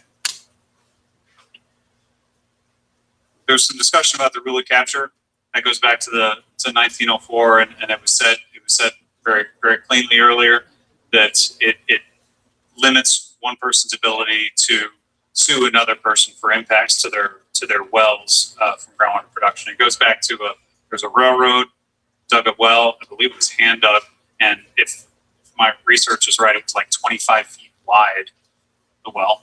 Yeah, you know, this is 1904. So, but it, you know, someone's well went dry. They took it up to the Supreme Court. I'm not a lawyer. This is layman's terms here, but went up to the Supreme Court. The Supreme Court said this groundwater stuff is so, this is their language, secret, occult, and concealed. Right, that any attempt to do anything here and you know, mete out blame and all that's just, it's wrapped in hopeless uncertainty. Again, their language as well. So that's how we landed on having the rule of capture, which is there's no way to understand this groundwater stuff. So we're just going to wash our hands of it. We have hydrogeologists nowadays, and so we understand it a little better. At least we like to think we do. But that's where it came from. The one caveat that I've included is in the absence of legislation, so coming out of the legislature. So that's where GCDs come in. And so this is a map of those around 100 groundwater conservation districts that are in the state. Covers about 70% of the land area of the state. And so a groundwater district, you can look at chapter 36 of the water code to really see how they operate. It's like their Bible, but they regulate spacing of wells, production of wells, or both. And in practice, what I've seen is that groundwater districts almost always regulate both of those things. So when a new well comes in, based on how much the production rate is, that determines how far away they have to be from the other existing wells. And then the production of wells, whether it's setting production limits on a well by well basis, or whether it's setting production limits to meet their long-term goals, they have to adopt rules to do those things. We talked about the subsidence districts. Edwards Aquifer Authority is another district. These are special purpose districts that also regulate groundwater, but aren't exactly Chapter 36 districts. I include this as another reference slide. You'll notice that there's a lot of acronyms in the groundwater world. So I developed this just so that you would have it and could refer back to it. But the key thing here is that I want to highlight is actually the water planning process. So there's a multi-step water planning process that you all should be aware of. One is that goals, these desired future conditions that I talked about earlier, are set at the groundwater management area level. So we're right here, GMA 16. And all the groundwater districts in GMA 16 meet and they set these long-term goals, okay? Those, after a public review process, they go to the Water Development Board. The Water Development Board comes up with the model available groundwater that I mentioned earlier. That MAG, model available groundwater, then goes to the regional water planning process and sets a cap on how much water can be planned for in the regional water planning process. That's important because if projects are in the state water plan, which comes out of that process, then they can receive low interest loans from the state. So it really matters to people doing these projects whether they're in the state water plan or not. And the step before that is this. When goals are set, I like to cleanly break it out into two different categories because I'm a scientist and I see things through a scientific lens, but that's not the whole story. So the science side of determining groundwater availability is cause and effect. So if I pump a certain amount, how does that impact the aquifer in terms of drawdown, in terms of subsidence, in terms of any number of things? Science tells us that cause and effect. The policy side tells us good or bad or better or worse, right? There are trade-offs that have to be made. We'll talk about that. And that's what the policy has to inform. Both of those things together is what determines groundwater availability. It's not just what's the recharge to the aquifer. It's not just what amount is sustainable. It has to be meshed with a policy decision of what the trade-offs are of tolerable impacts to the aquifer versus meeting water supply needs. The Water Development Board and all of us involved in these processes use what's called the best available science, but in practice, they're known as groundwater availability models. So a model, and you guys have worked with models in a bunch of different contexts, but a model is just a simplification of reality.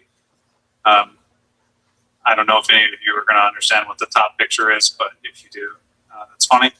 But a model is an easy thing to criticize. Okay, there's this quote: "All models are wrong, some are useful." It's true, but there's a lot of effort that goes into making sure that the models that are used in this process incorporate all of the hydrogeologic information, including water levels, water quality, aquifer tests. These aquifer tests are what are used to come up with transmissivity and hydraulic conductivity and storativity and all those properties that I talked about. And the reason I highlight this in particular is that that 70% footprint in the state that I talked about earlier, that where groundwater conservation districts cover them, they have an entity there that is collecting all of this information so that they can develop this big collection of information to feed the groundwater models and to really understand the resource that's under their management. And so from my perspective, the role of groundwater conservation district is really key in this. I mentioned the policy side of the balancing test.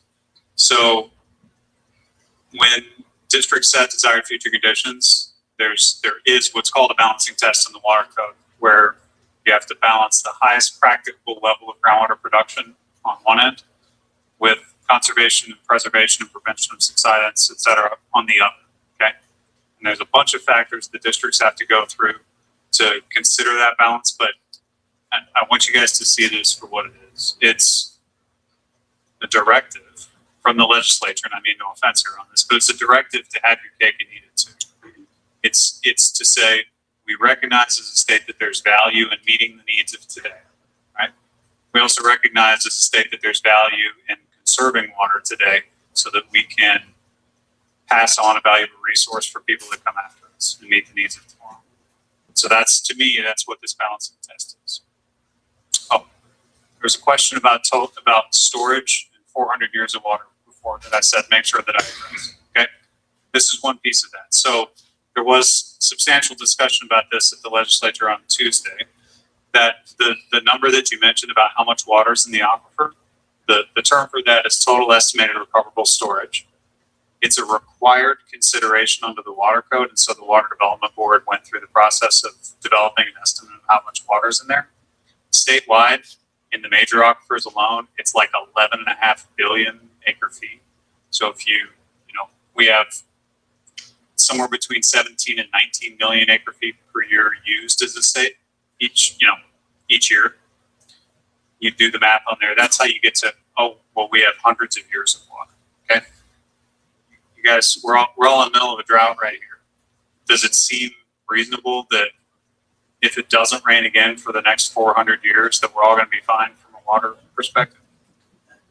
Right. So, I would agree that that's not reasonable either. And I'll talk about it a little bit more on a few slides later, but from my perspective, it's really unfortunate that that number is in the water code and that the Water Development Board sort of had to pull that together, because that's not really how hydrogeologists do water availability analyses. There's an there's an East Texas project where this has come up a lot. I haven't really highlighted this to anybody. There's hundreds of pages of hydrogeologic analysis in support of that project, and the volume of water in the aquifer is not on there at all. It's only on the website, just so you're aware of that. Okay, back to my scheduled remarks. The desired future conditions for GMA 16 are here. I know they're hard to see. For Nueces County, it's an average of 26 feet of drawdown between 2010 and 2079. Okay. Now, so that's the goal. That's what determines the model available groundwater. But without a groundwater district here yet in Nueces County, there's not an entity to ensure that there is management towards this goal. I'm going to get into step a little aside from the policy to more some hydrogeology basics. We talked, when I mentioned the 26 feet of groundwater, or 26 feet of drawdown. So drawdown is a change in the water level. You all know this. So when you sink a well into an aquifer, you start pumping. What happens is it drops the water level in the well. That drops the water level near the well. That shape of that drop is called a cone of depression. Okay, and because you have an area of low pressure and an area of high pressure nearby, higher pressure nearby, water continues to flow downhill, and so it flows towards the well. So it's actually the pumping of the well that induces water to flow towards your well. We also have precipitation here that when it hits land surface, some fraction of it goes through the unsaturated zone and reaches the aquifer. That's known as recharge. But the earlier example is pretty simple. This one is too, but I'm adding complexity here. So the area of the aquifer that receives recharge is known as, is typically where the aquifer is shallow. It's what we would call an unconfined aquifer. There's not a protective barrier or like a restrictive barrier on top of it. Most of what you guys produce out of, and certainly what most of the larger projects produce out of, are confined sections of the aquifer. They're deeper. There are clay layers that restrict vertical flow. And so what happens when you sink a well in there is that the water level in the well rises above the top of the aquifer. It's actually the amount that the water level rises above the top of the aquifer that makes them such usable, like it's what makes it a usable resource. It's not the total volume of water that's in the aquifer as a whole. It's the fact that it has this confining pressure that allows you to pull it down so much that allows large volumes of water to move towards the well. So that's what makes it a productive resource, not the total volume. So moving on to the Gulf Coast aquifer specifically, we mentioned we have the Chico and the Evangeline. That's really what that's like the upper half of the Gulf Coast aquifer here. And that's really where almost all of the production is occurring in Nueces County. There is the Jasper below that, the Catahoula confining unit, but for reasons that are going to be hard to see in a room this big and a slide this size, is that it is both very deep to get down to the Jasper, and the water quality that you find down there is not going to be anything that you would find worth pumping. And so that's why there's not a lot of production there. Let me orient you to what's happening here though. So this is a cross section that goes right through this area, right through Nueces County and San Patricio County. Each of those vertical lines is a geophysical log. So think of it as an oil well where you run a logging tool down, you'll get resistivity or gamma, ways to determine what the rock type is, as well as estimate what the water quality is. Okay, so each of these, it's going to be hard for you guys to see, but each of these little black zones, those are clays. Okay, so those are clays that restrict vertical flow of water, and you would not be producing water out of that when you pump. So the things that have colors are sands that can yield water, and then the color that is represented there is indicative of the quality. So fresh water, which is below 1,000 parts per million total dissolved solids, is just this very upper bit right here, and the depth to the end of that fresh water gets less and less as you move closer to the coast. Okay, so does it ring true to all of you with your wells that you can't continue to dig deep and find fresh water on your own properties? I would hope so, expect so. This is another way of looking at water quality information tied to groundwater availability. This, don't worry about the numbers right now, just look at the colors. The darker colors mean that a higher fraction of the wells in that county produce water that is not fresh, water that has a total dissolved solids above 1,000 parts per million. So as you get here, as we get to the southern part of the Gulf Coast, you basically see that almost all the counties have some large fraction, 50% or more, of the wells that are producing water that is not fresh, because that's all that there is. That's all that's available to that particular landowner. So I like to use this analysis as a surrogate for the availability of fresh water in any particular area. This was the best slide I thought you presented to us on Tuesday. Point to Nueces County right there, probably the darkest one. 94%, unfortunately. And that matches what Chris is going out and pulling every single day in terms of TDS. Thank you for highlighting that.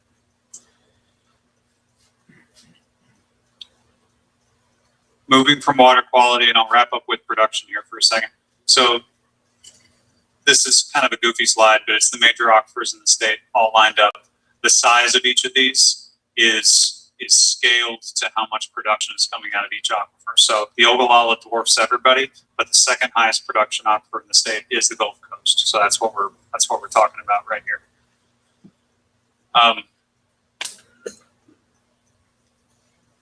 Regarding pumping, though,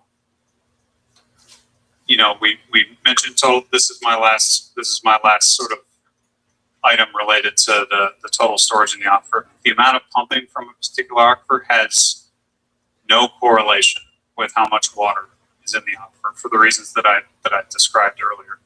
So this is just a plot showing total storage on one axis, total pumping on the other, and if that looks like a bunch of dots that don't have any organization to it, that's the point, right? So I'm trying to convince all of you to not pay attention to the total storage, because that's just not how it's done. But this is another way of looking at it. And so I'm going to wrap up here. I pulled some quick numbers from the Water Development Board. This is for Nueces County. Estimate of total pumping between 2000 and 2023 by water use type. I do want to highlight some conversions here quickly. I use acre feet, so the amount of water that comes covering 1 acre, 1 foot deep, 325,851 gallons. Okay, you've also heard million gallons per day. 1 million gallon per day is equal to 1,120 acre feet per year. Okay, so when you look at this and you say, okay, in Nueces County we've got 4,000 to 6,000 acre feet per year of current production. That's in the ballpark of 4 to 6 MGD of total production in Nueces County. And the MAG, model available groundwater, is that dashed line, and it's depending on what year you're looking at, it's between 6,300 and 7,300 acre feet per year between now and 2080. So volumes that we were talking about earlier are far beyond this. You all should be aware of that. I think it was 43 MGD for the city the projects. Yeah, okay. So that's the scale difference that we're talking about here in terms of comparing current production to planned production. And this goes out to 2023. So I'm going to stop there. I'm happy to answer questions, and thank you again for the opportunity to speak with you all today.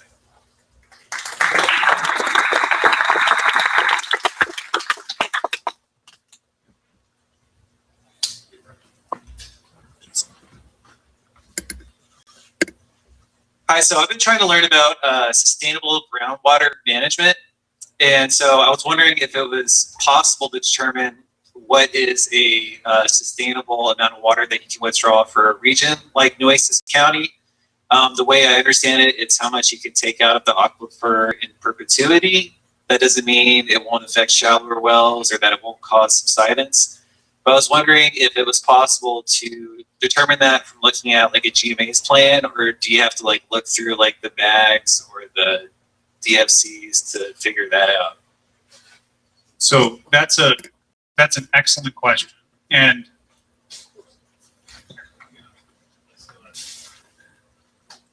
so that's an excellent question. And unfortunately, the answer is you cannot tell by looking at the explanatory report for GMA 16 or looking at any of the documents that are pulled together by groundwater conservation districts, because in almost all cases that analysis has not been done.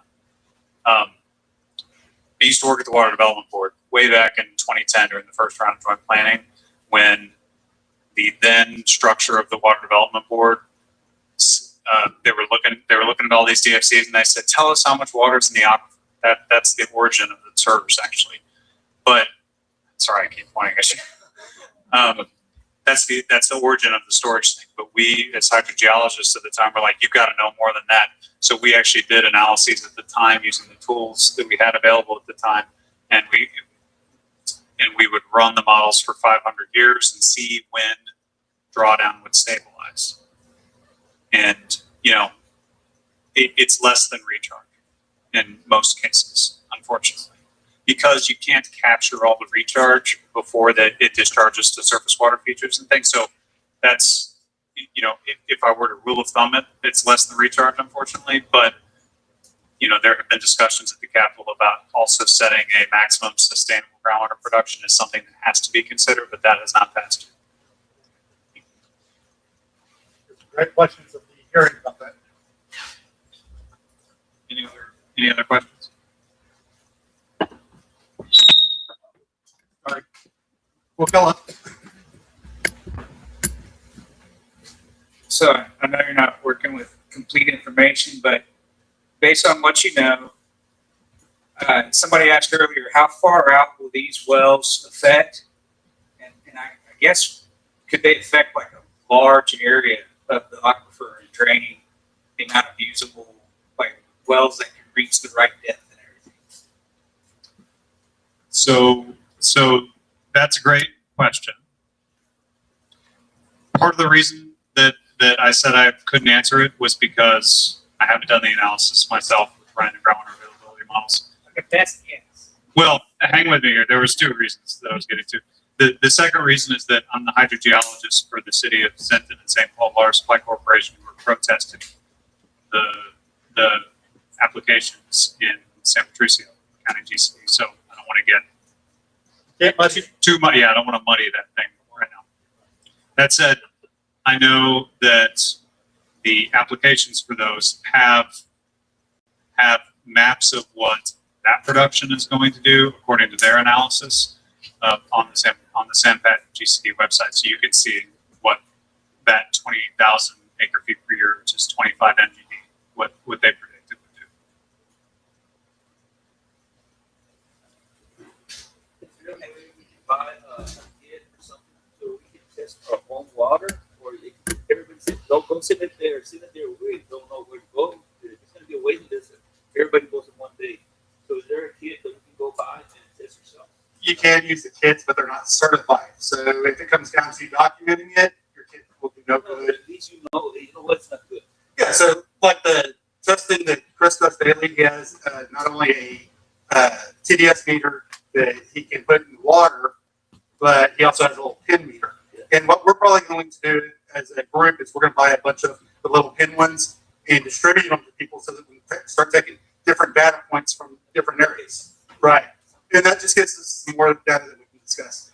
But I mean, you can buy over the market type of testing. Again, it won't be certified. So if it comes down to you going, okay, I want you to pay for my water well or whatever it is, it won't hold up in court. What will it take for you to start testing for arsenic levels? Who are you asking? What will it take for you to start testing for arsenic levels? So we already have. You just don't know that. No, so after the concerns popped up recently, we did take some samples from the river, multiple points of the river, and did have them bench tested.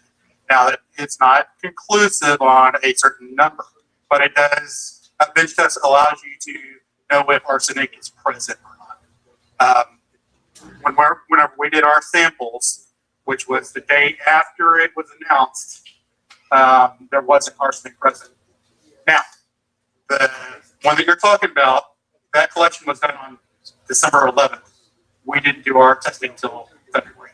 So the river had been washed several times. But we did want to get out ahead of it and be proactive and go ahead and take samples. And Chris took them, and we did the samples, and we have them on Monday. So do you know what TCEQ's policy is to,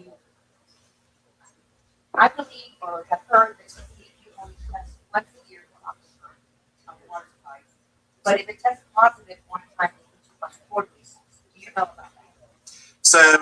So each of them are different, and one that you're talking about is quarterly. You can actually go onto the drinking water website, and it'll show you, and I'll get you the page, and I'll send it to you. But it'll actually show you when they test, if it's monthly, if it's quarterly, whatever it is. Just so happens that the one that you're talking about, I went back and looked 13 years back, as long as the records were public, and they hadn't had any arsenic issues. So this is something that is definitely new that's been introduced recently. The cause of it is debatable. Does TCEQ know that possibly these wells are compromising water? I'm sure they do. I mean, they sent them the violation, so they have to know. Now, again, the source is debatable, right?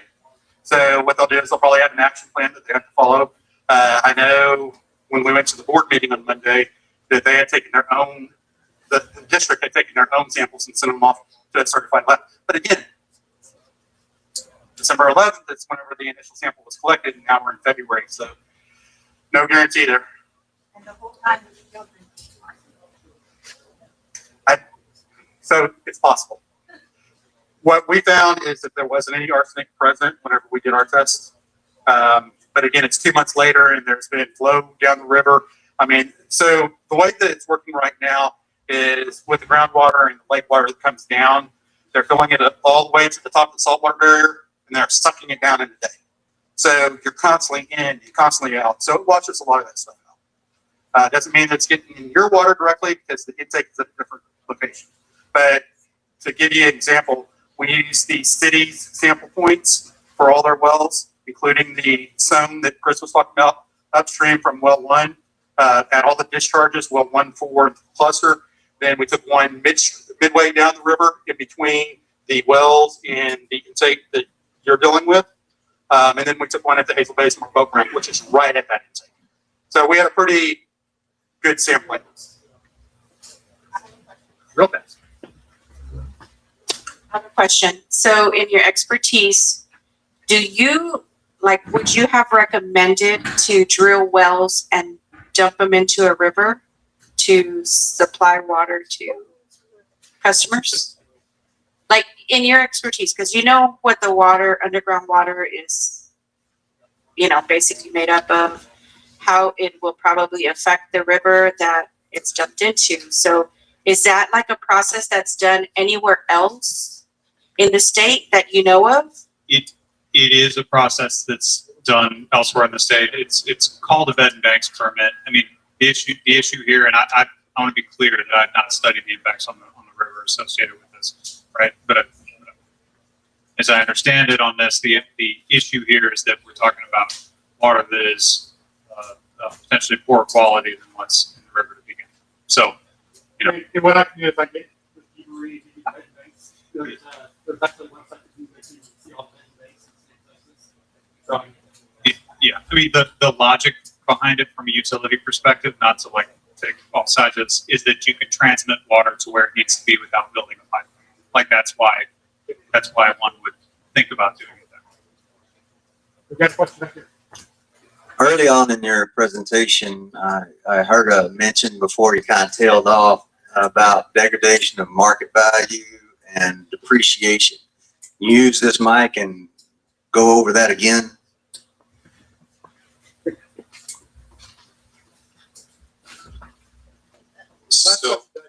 So there are areas of the state where, and in particular areas that are heavily irrigated agriculture, where the value of the land is very much tied to how much water you have on that land, because that drives directly how much additional, how many years of irrigation you're going to have left. So this is primarily in the panhandle that I was referring to, panhandle in the high plains, where they track water level declines every year to hand out to producers on their land so that they know how much to depreciate the value of their land for tax purposes.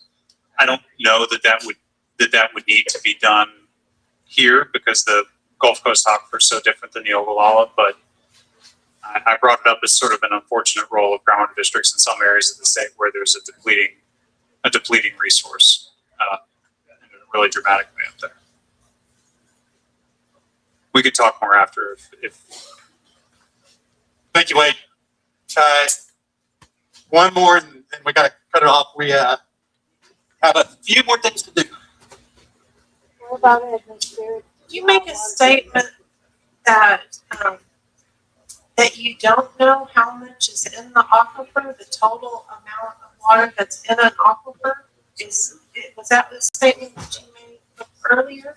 So what I'm getting to is because Corpus Christi, the city of Corpus Christi has stated and touted many times how much water there is. They're using that, this was hearsay, but I had heard that they were using that with their industrial customers and economic development to assure them that there's still enough water to be able to take care of growth and sustain what they have now.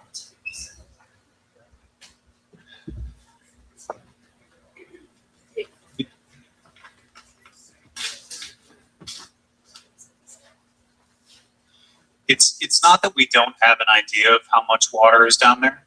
It's that the characteristic of the aquifer that makes it a resource, like a valuable resource that they would want to use, that you guys would want to use, is not directly tied and proportional to the volume of water that's down there.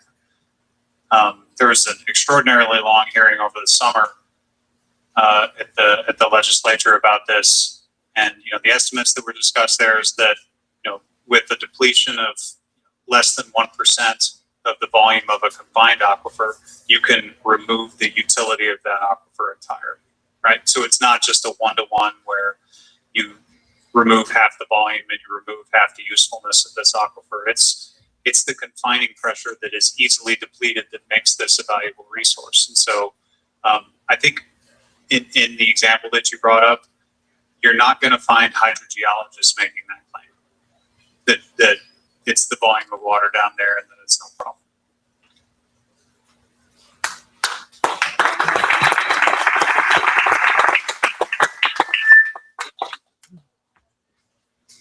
I'm going to turn this off.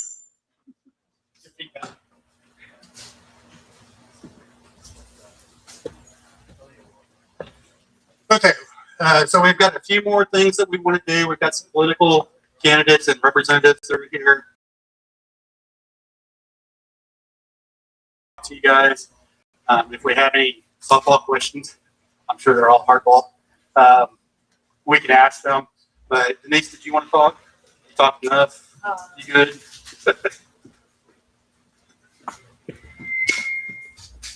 Yeah, Trey had texted me, I guess, last week and asked if I wanted to talk to y'all. I really didn't. I'm here to listen and learn of what y'all's concerns are. I'm not here to give a political talk or anything. But if anyone has any questions for me, I'm more than willing to answer them. Keep doing a good job. Is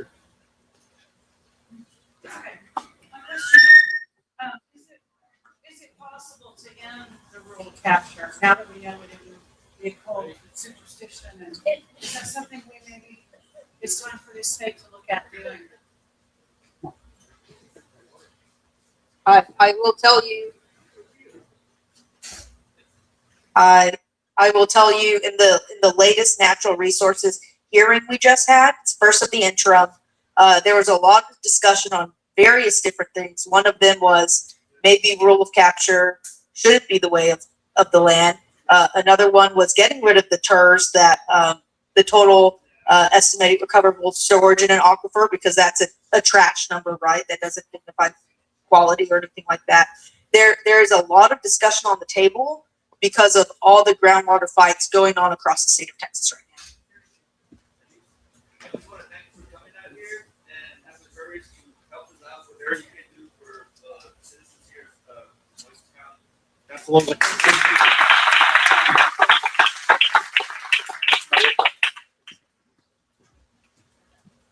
Okay, who's next? Y'all want to beat up on city? We have one city councilman that showed up. We had several that said that they would.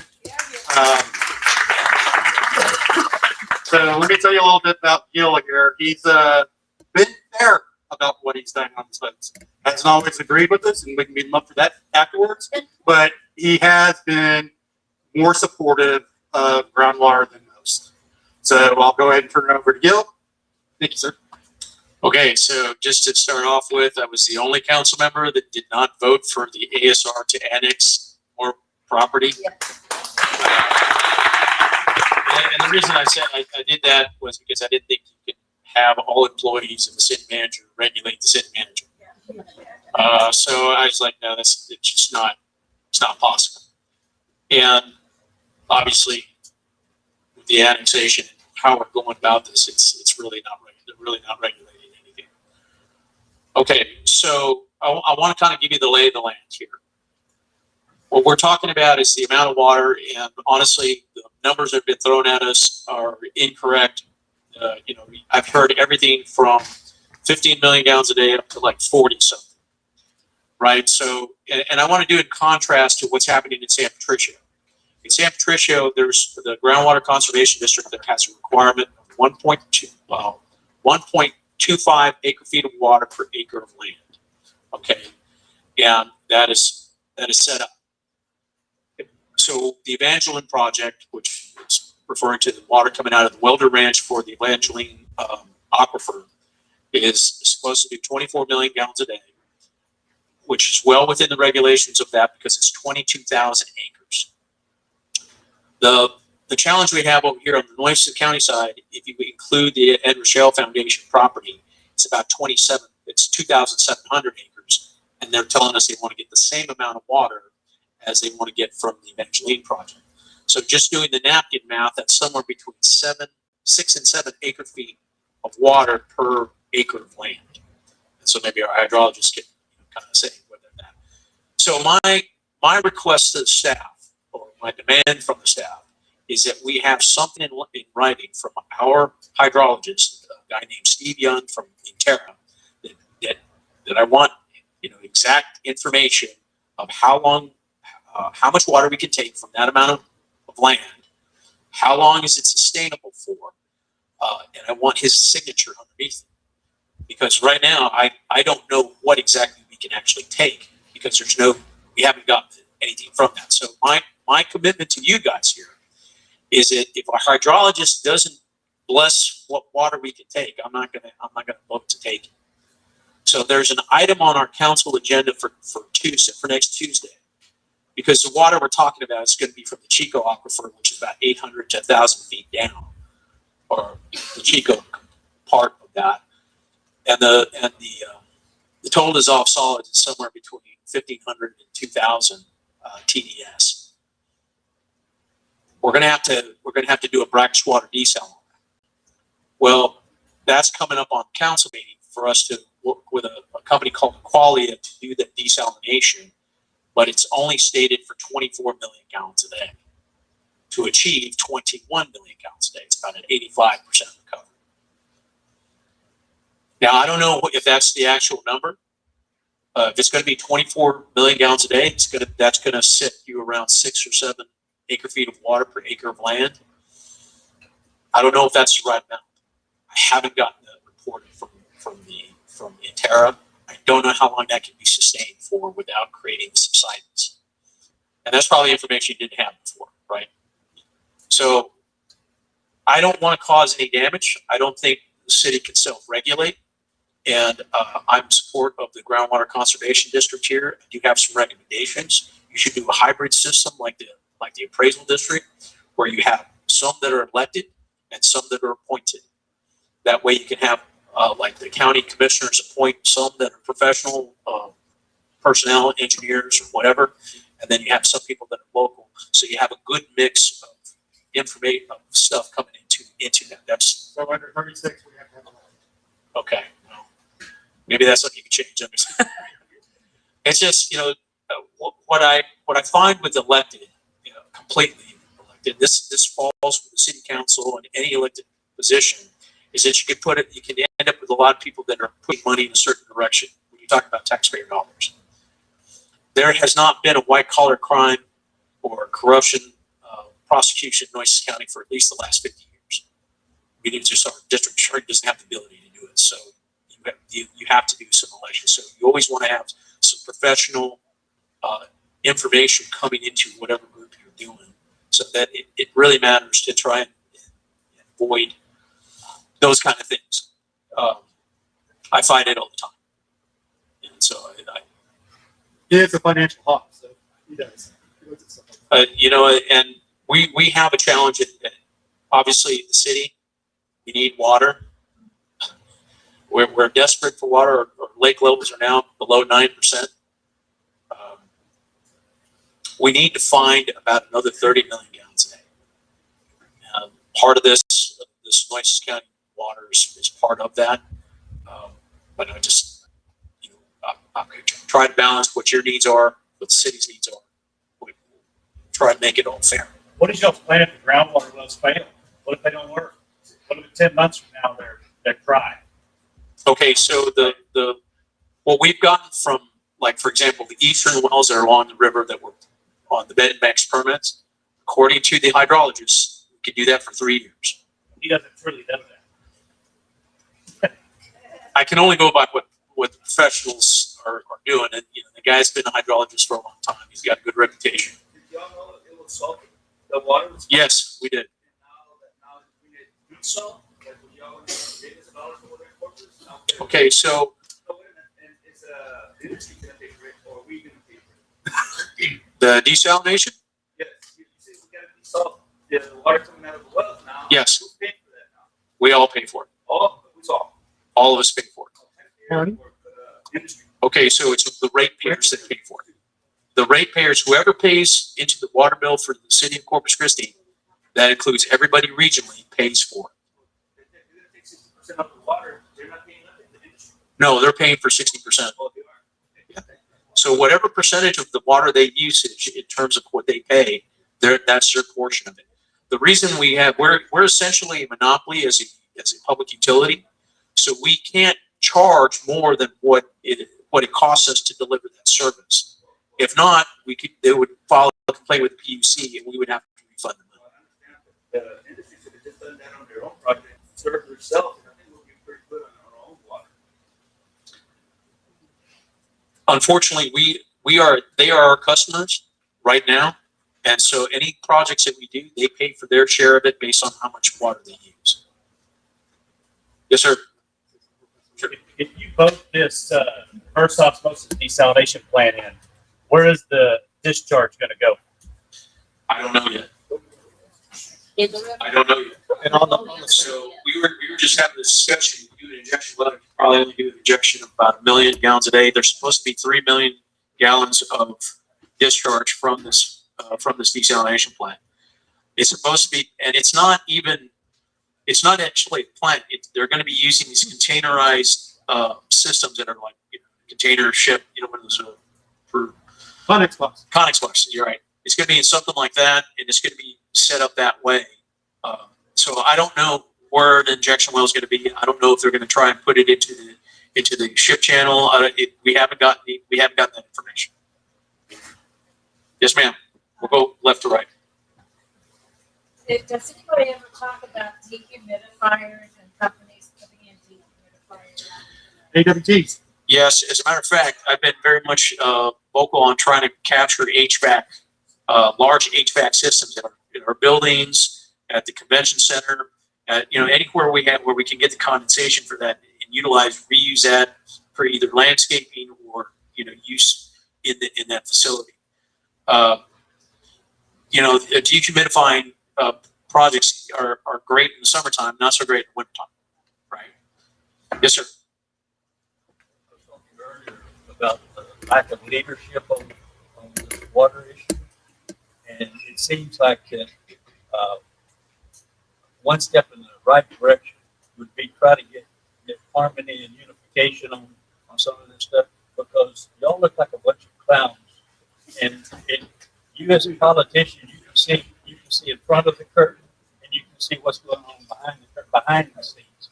And we have state, we have representatives, state representatives, we have city council, and we're sitting out here in the boonies. We have nobody representing us. And from a standpoint of a rightful solution, we need to be in this thing all together.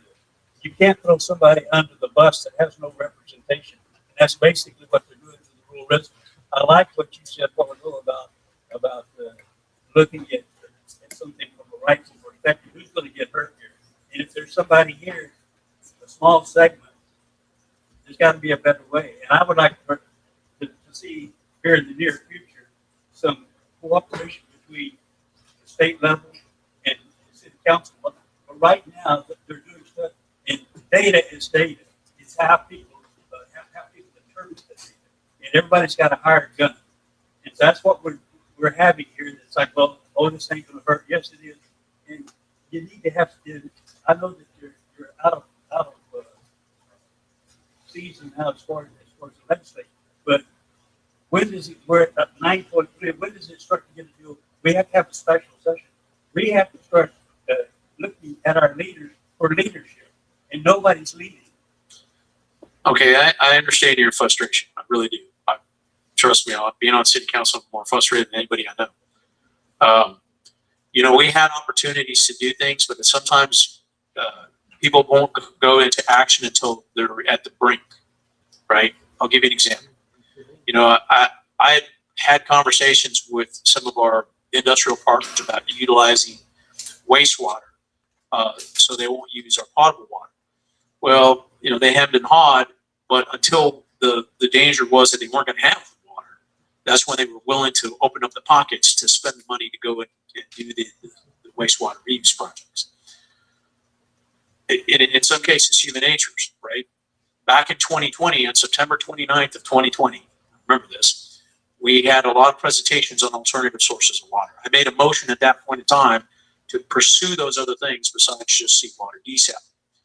Well, at the time in 2020, we had 50% water in the lake. We had the second wettest rainfall year on record.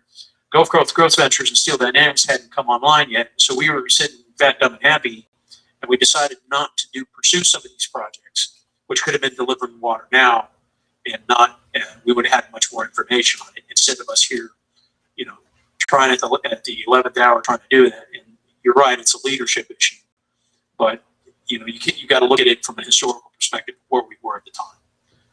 I'm not making excuses. I wasn't able to convince my fellow council members at the time to move forward on some of these projects, so we wouldn't be in this situation. Okay, just like, you know, would you have been able to rally everybody here for a groundwater conservation district if we weren't in this situation, right? It's the same kind of setup.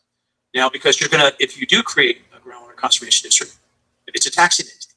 You're going to have to tax yourselves in order to pay for it, right? Not necessarily. Okay. Production fees. However you want to do it, but there's still some fees and costs to that. So you know, sometimes you have to have a little bit of push to go in that direction. Now, my philosophy is a governing philosophy is it's not my place to pick winners and losers, but to make sure everybody is treated fairly. Okay, and I said that every time I raise my hand and say the oath, is to treat people fairly and give them, you know, the information and be transparent as possible so you have that information. I'm here. Thank you. Right? I'm here. I don't think so. I don't think so. And that's why I didn't vote for the city to annex into the ASR, because I just didn't think you weren't represented. And it's like I said, I don't think we can self-regulate because we're always going to take the needs of Corpus Christi over what your needs are. We're paying for the opportunity right now, represent all of them now. Yes. Yes, sir. So I guess this is more for Trey, I guess. So has the city already annexed that property? Yes, So they're in the process. Not yet to show. So the eastern and western well field, the 20 wells, have already been annexed by not the city, Corpus Christi Aquifer Storage Recovery District. And we need to make sure that we're clear about that because they're two separate entities. Really, though, they're not. Okay. So they should be two separate entities. Right. One is a state special district, the other is a municipality. So my question is, once the GCD is created, I mean, what actual power are you going to have? What are you going to be able to do since they've already annexed it? So our position right now is that they have annexed it without authority. So there is a jurisdictional dispute. So we put in our application on September 2nd, way before this was annexed. Right. The reason why they did that, and their attorney will admit it, was to try to circumvent the regulation from the groundwater conservation. So there will be some decisions that are made on a state level whenever we are for. As it is right now, we don't recognize that. Our jurisdiction runs from 77 west. That's what the enabling legislation, when the CCASRD was created, stated that their boundaries were. So even though they've reimagined themselves as a groundwater conservation district, they're not, as far as we're concerned. Not in Chapter 36. So if, if they did this and it's not legal, then at that point, I mean, how much are you going to be able to, I guess, police them? As far as how much water So the city's wells aren't grandfathered into anything. They would be regulated just like anyone else whenever the groundwater conservation district is formed. That seems to be a popular misconception that, oh, they got in there, so they're grandfathered in. That's not the case. The other question I had is, my wife had told me, I think it was maybe up in North Texas, where they were taking water out and trucking it to a different state. They put a stop to it. So the big hotbed right now is in East Texas. And you heard me earlier say Mr. Bass. Houston and Anderson County are just like us. They're a white district. There's no GCD that's there. So the ongoing litigation is going back and forth right now. And there's actually a court order stopping that for a period of time until they have studies that they can go back and use. It's for profit. Talking about that rule of capture, basically the cities, they bought this property, they're pulling all this water out and they're transporting it. Yeah. I mean, how legal is that? So as a landowner, because that's what the city is here, they're not a municipality, they're actually a landowner that purchased land. They fall under the rule of capture currently because there is not a GCD. You're seeing this all over the state of Texas. My usual go-to is, why would Elon Musk be interested in, outside Robstown, Texas? There's no regulation there, right? Why would EQT Investments is a huge equity group. I think they're from Denmark or somewhere like that. Why would they be interested with 7 Cs that they own in getting water in Nueces County, in rural Nueces County, that? Because there's no regulation. So again, you're going to see this across the state. It's all about money. We have a great area here that has access to port, to rail, to pipeline, to highway. Why go in the city whenever I can go 5 miles outside the city? It's a good business decision for them. But that's the playbook that's out there right now. So you're going to see a lot more of it. I got a question over here. One more, that one, and that's the last one. It's for Councilman Hernandez. For one, Yes, ma'am. for one, is it true that public comment went from 1 minute to 3 minutes for outside of the district? Yes, I made that motion. Everybody here would get 3 minutes. If you come in person, you get 3 minutes. Thank you. I used to only get one. Thank you. So you're welcome. I did that. It's awful hard to have a discussion with you. Yeah, another thing you talked about. Okay. We have been researching RADC, which is the Robstown Area Development Commission, and the CCEDC, which is the Corpus Christi Economic Development Commission. Those are heavily influenced by our elected leaders. So Corpus is the CCEDC, and also in the port, because you all do have seats The that you all. port has seats on the CCEDC as well as the. So all that is influenced by our project is still something. As the city, and all of the main ones that I want.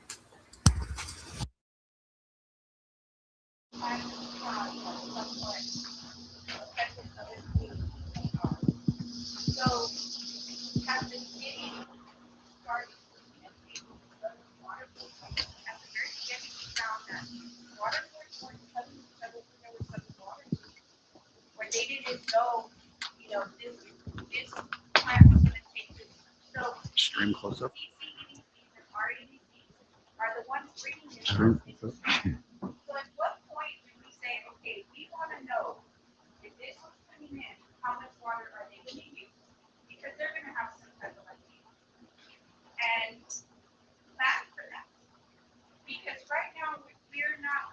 Mhm. Okay, No let more. me see if I can try and answer your question in this sense. You know, we had no expectation that the Joe Canyon and Lake Corpus Christi would not be Give you door recharging prices, their man. historical rates. You know, it's not simply just a drought, right? Because last year our rainfall wasn't at the level of our drought of record back in 2011, I believe it was. It was closer to average. It was below average, but it was closer to average. It just that water wasn't making it down the tributaries into our reservoirs. There's a lot of speculation that there's a lot more straws in the ground north of us and in our watershed that doesn't allow that water to come in. It's probably a question for a hydrologist. But whatever the reason may be, the expectation of not having that, this is the lowest it's ever been. Okay, I mean, historically, it's the lowest it's ever been. So to your point, we have constructed our EDCs and we don't have water. And we probably won't have water for at least 5 years when the desal plant comes online, whether it's Harbor Island, another site in Far Bluff, or one in the harbor. My preference would be something that's over out on the Gulf Coast so we can maximize the size of that facility. And I don't know if you're aware, but we reached different sources and different sources, and all of us hear from different places. But you have the EDC still on the radio doing broadcast saying that they're still, talking to, they're going to talk to somebody tomorrow. Well, I understand there's still, it's projections because anytime you have like a large company, they're from the start to finish, it could be 5 to 10 years before they actually start producing anything. So, we don't want to shut them off completely, but we tell them that within the next 5 years, we don't have one. And don't try to bring somebody in.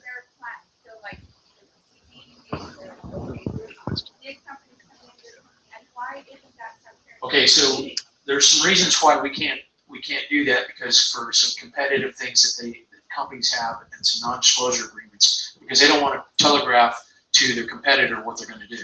So we have some restrictions on that with regards to what information we can share with companies coming.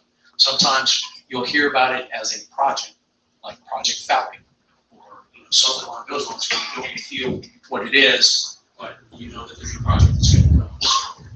So I mean that's probably the best way to do it. And, as a matter of fact, I'll probably talk to some of our EDC folks. One more over here, and we're done. Yes, sir. We got to be out here at 9. So. The Western Wellfield? Okay, so it's a combination. Okay, so the whole thing, because the bed banks permit for those 8 wells that are along the Nueces River is temporary, only allowed for 3 years. The Western Wellfield, which includes the 251 acres that the city purchased and the 2,478 acres of the Edward Shell Foundation, a combination of about 2,700 acres, we're looking at probably about 24 million gallons a day is what they're telling us. And we have to brackish water desal.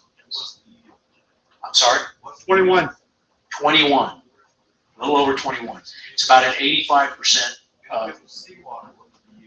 50-50. It depends on, it could be 40, it could be 50. We actually modeled the ones in the Inner Harbor at 40% efficiency and 50% efficiency. You guys set out and calculate how many millions of dollars you can save with drill these, how many wells? So the wells that have been priced out with all the infrastructure, power, and everything have been about $1.5 million per well. Okay, now wells are deeper, they're larger, and then we have to get it. We have to transit to our facilities, and then we have to treat it. The item that's coming up to council, I believe, is at $42 million for that whole problem, for that amount. What about the 28 million? The 28 million for the water rights. No, that's I believe that's included. And the other show, no, you know what? It's not included. No. That's in addition to that 28 million. got power lines, y'all got roads, y'all got. So Ed Rochelle paid for that. And Rochelle, they drilled 6 wells. One's online, and they did all the road, the power. They did all of that. So that's all included in the 28 million. The desal is going to be a containerized system. It's not going to be an actual plant. It's going to be these temporary. I call them temporary. I had 42 million. No. There's more than one. It's just the total amount to produce 21 million gallons a day is going to be 42 million. Plus 140 million for conveyance. That's a pipeline, which is. The real question I really want to answer is, you guys, absolutely, I think all anybody lives in the West cared about is our water stand, which is probably, I'm gonna say from 400 feet up. Everybody has got a water well out there. Got wells on 70. I bet that's the same. You guys see the difference, correct? Right, it's going to be from 800 to 1,000 feet. You're absolutely certain. Yes. No. Now, I haven't gone down and measured it myself, but I mean, So let me answer that. So they're hydraulically connected, even though they may be deeper, because it is not a confined unit. They are hydraulically connected. So even if it is at 800, it could be effective on our 400, 200, wherever. all right, thank you. Thank you. Thank you, Bill.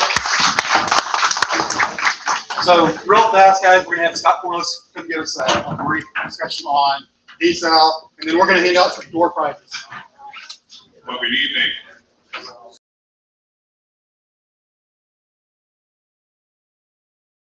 Group here this evening, and I want to say I've learned a little bit more about our water issues here in southern Texas. I see so often, I'm also a candidate for city council coming up here in the next election for your enlarged position. Now, I know not a lot of people in here are going to be voting, but I wanted to be here tonight just to show you that you're going to have a friend at the city council. And I tell you, I hear you. There's some of the things that have been going on in city council are just plain ridiculous.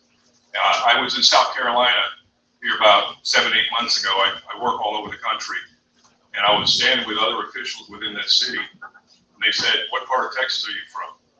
And I told them where I was from, and they started snickering together. And I said, "What's going on?" They said, "Yeah, we saw your guys on YouTube, man. You guys are nuts." Well, you know what? That's a pretty bad situation for a city as large as Corpus Christi is, to have a leadership the way they are and not getting anything done. We just had a recent election a year ago, and we've just been paying the price for it ever since. We had a really good plan for a desal plant and washed out. Now we've got to try it another way. Now they're talking about doing desal. It's going to cost twice as much overall in maintenance and everything else to pull water out of the ground. That's brackish water, and it's still going to cause problems with maybe some of the land issues. Maybe cause some toxicity in your waters. I don't want any of that. I want to see us build a desal plant. I want to see us have more ongoing with the state, good conversations, proper leadership, and good, solid answers for the community. Now, I say all that, but I also want to let y'all know that you're going to have a friend, not only in the city council, but I really support this foundation. I started watching y'all on Facebook, and I really appreciate everything you guys are doing. You're bringing things to light that make a big difference. You're bringing things to light that are causing people to think twice about what their actions are going to be. Keep it up. Mike Pusley and I had a conversation today. He could not make it here tonight. He wanted to let y'all know as well that he supports this group tremendously. And I think you guys are going to make a big difference in the community. So I want you to continue to perpetuate what you're doing. And I just wanted to say thank you for doing what you're doing. And to wrap it up, we've got Greg Kunkel. Greg Kunkel is candidate for Texas 34. Howdy, ladies and gentlemen. I will keep it short, and thank y'all for being here so much. My background is actually in natural resource management, hydrology. I'm a fighting Texas Aggie. and I'm running to be your next congressman here in Texas' 34th Congressional District. I want to be the first to tell y'all that you're very lucky to even have groundwater. I'm from Cameron County on the South Texas border, where we have to rely upon Mexico to get our water for drinking, agriculture, and all the above. So I just want to tell you that I am an advocate for the Groundwater Conservation District as well. I will do everything I can in Washington, D.C. to help bring resources to make sure we have tons of agriculture, farming, and producers in all 5 of the Gulf Coast counties, and that's who I'm running to represent. My background is in agriculture. My first jobs were in agriculture, so I will always want to make sure to protect the producer. And I want you to know, I also agree with the councilman and others speaking that I truly believe desal is the answer. I know the gentleman asked the question about where the outflow of desal will be, and it needs to be out in the Gulf, deep water into the Gulf. I'm a fisherman of these waters, hunters of these lands, and in South Texas and the Rio Grande right now, we're talking about desal as well, and we don't want to hurt our fisheries, our bay systems, so it is going to have a little bit more of an upfront cost, but I think in the long term, that's the way to go. It's going to be the desal plants. Something that should have been done a long time ago. As a matter of fact, I just met a voter when I was block walking. He ran against Solomon Ortiz the year that he won. Anyone here vote for Solomon Ortiz in 1982 when he took office by any chance? He said he was running as, I'm running as a Republican, and so is he. And he was talking about desal in Corpus Christi for the first time back in 1982. And here we are again doing the same thing. So I want y'all to know, it was fascinating to learn everything. I'm a supporter of this district, and we'll do everything I can in Congress to get us more water here in South Texas. Thank you.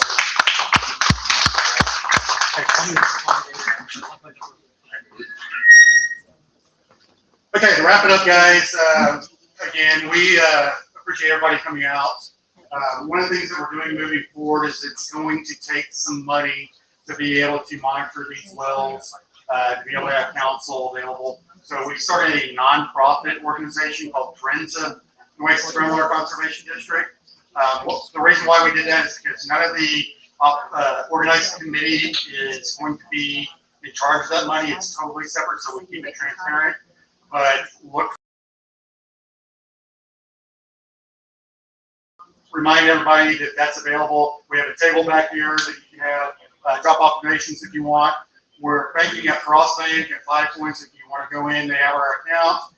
We have digital stuff coming out. Zelle is already available, but we'll have like Venmo, Cash App, that type of thing. We just haven't got those in place yet. So if you would, if you find it in your heart, please help us along the way. It's been pretty much 6 of us to this point that have led all this. It gets real expensive and we need the help the further that we go along, because we are going to have some litigation on that. We do have some door prizes for everyone. And before I forget, we did have our first donor for the nonprofit, and it was actually Mr. Mike Pusley, $500. So thank you, Mike. I can't be here.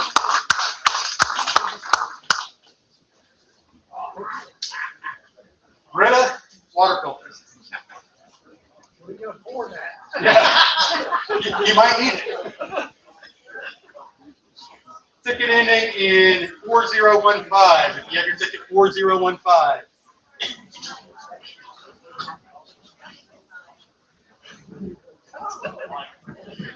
Four zero. 4001.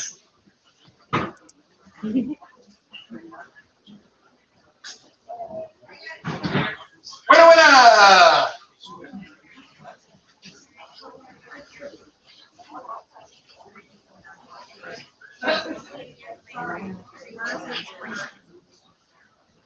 Drinking bottle. 3989. I'm not streaming anymore. 3989. Over here. Congratulations. I'm gonna hear it on. Looks like another water bottle. Yeah. Good. 4019. 4019.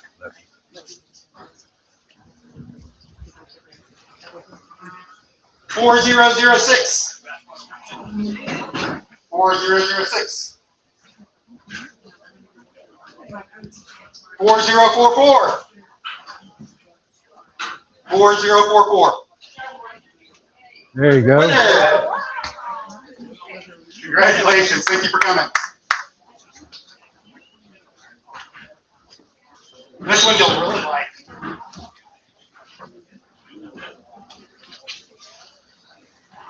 So we're a big ag community, right?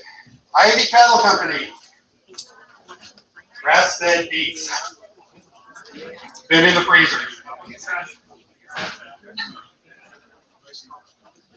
4029. Hey! All right, Congratulations, man. Come, you lose. I would like to thank Dan also. Dan initially has been a very big supporter and has helped us with somebody else. So thank you, Dan. Another water bottle, Brita water bottle, 4040. 4022, 4022. You can't win twice. Oh no. Must be from Robstown.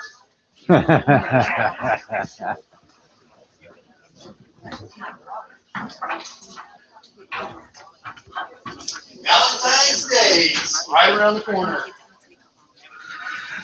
4055. 4055. 3980.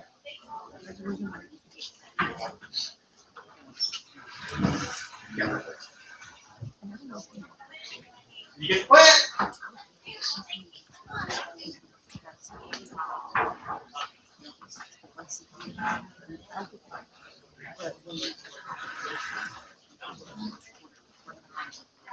More Brita.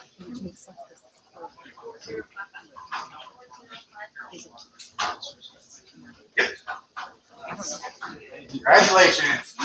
Want to thank the Clay Pats and all they have done. They support us at Maze. They support us with the booth at the Livestock Show. Been very big helpers. Thank you so much.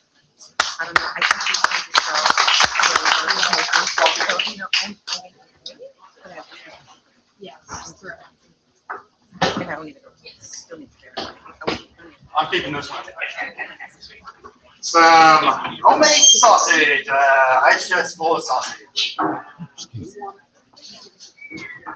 3980. Oh, really? Okay. 4032.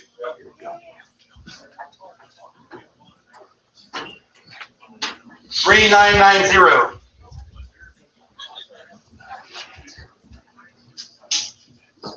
You gotta be kidding me. Oh. He's like, I wanted it. And we have another plant.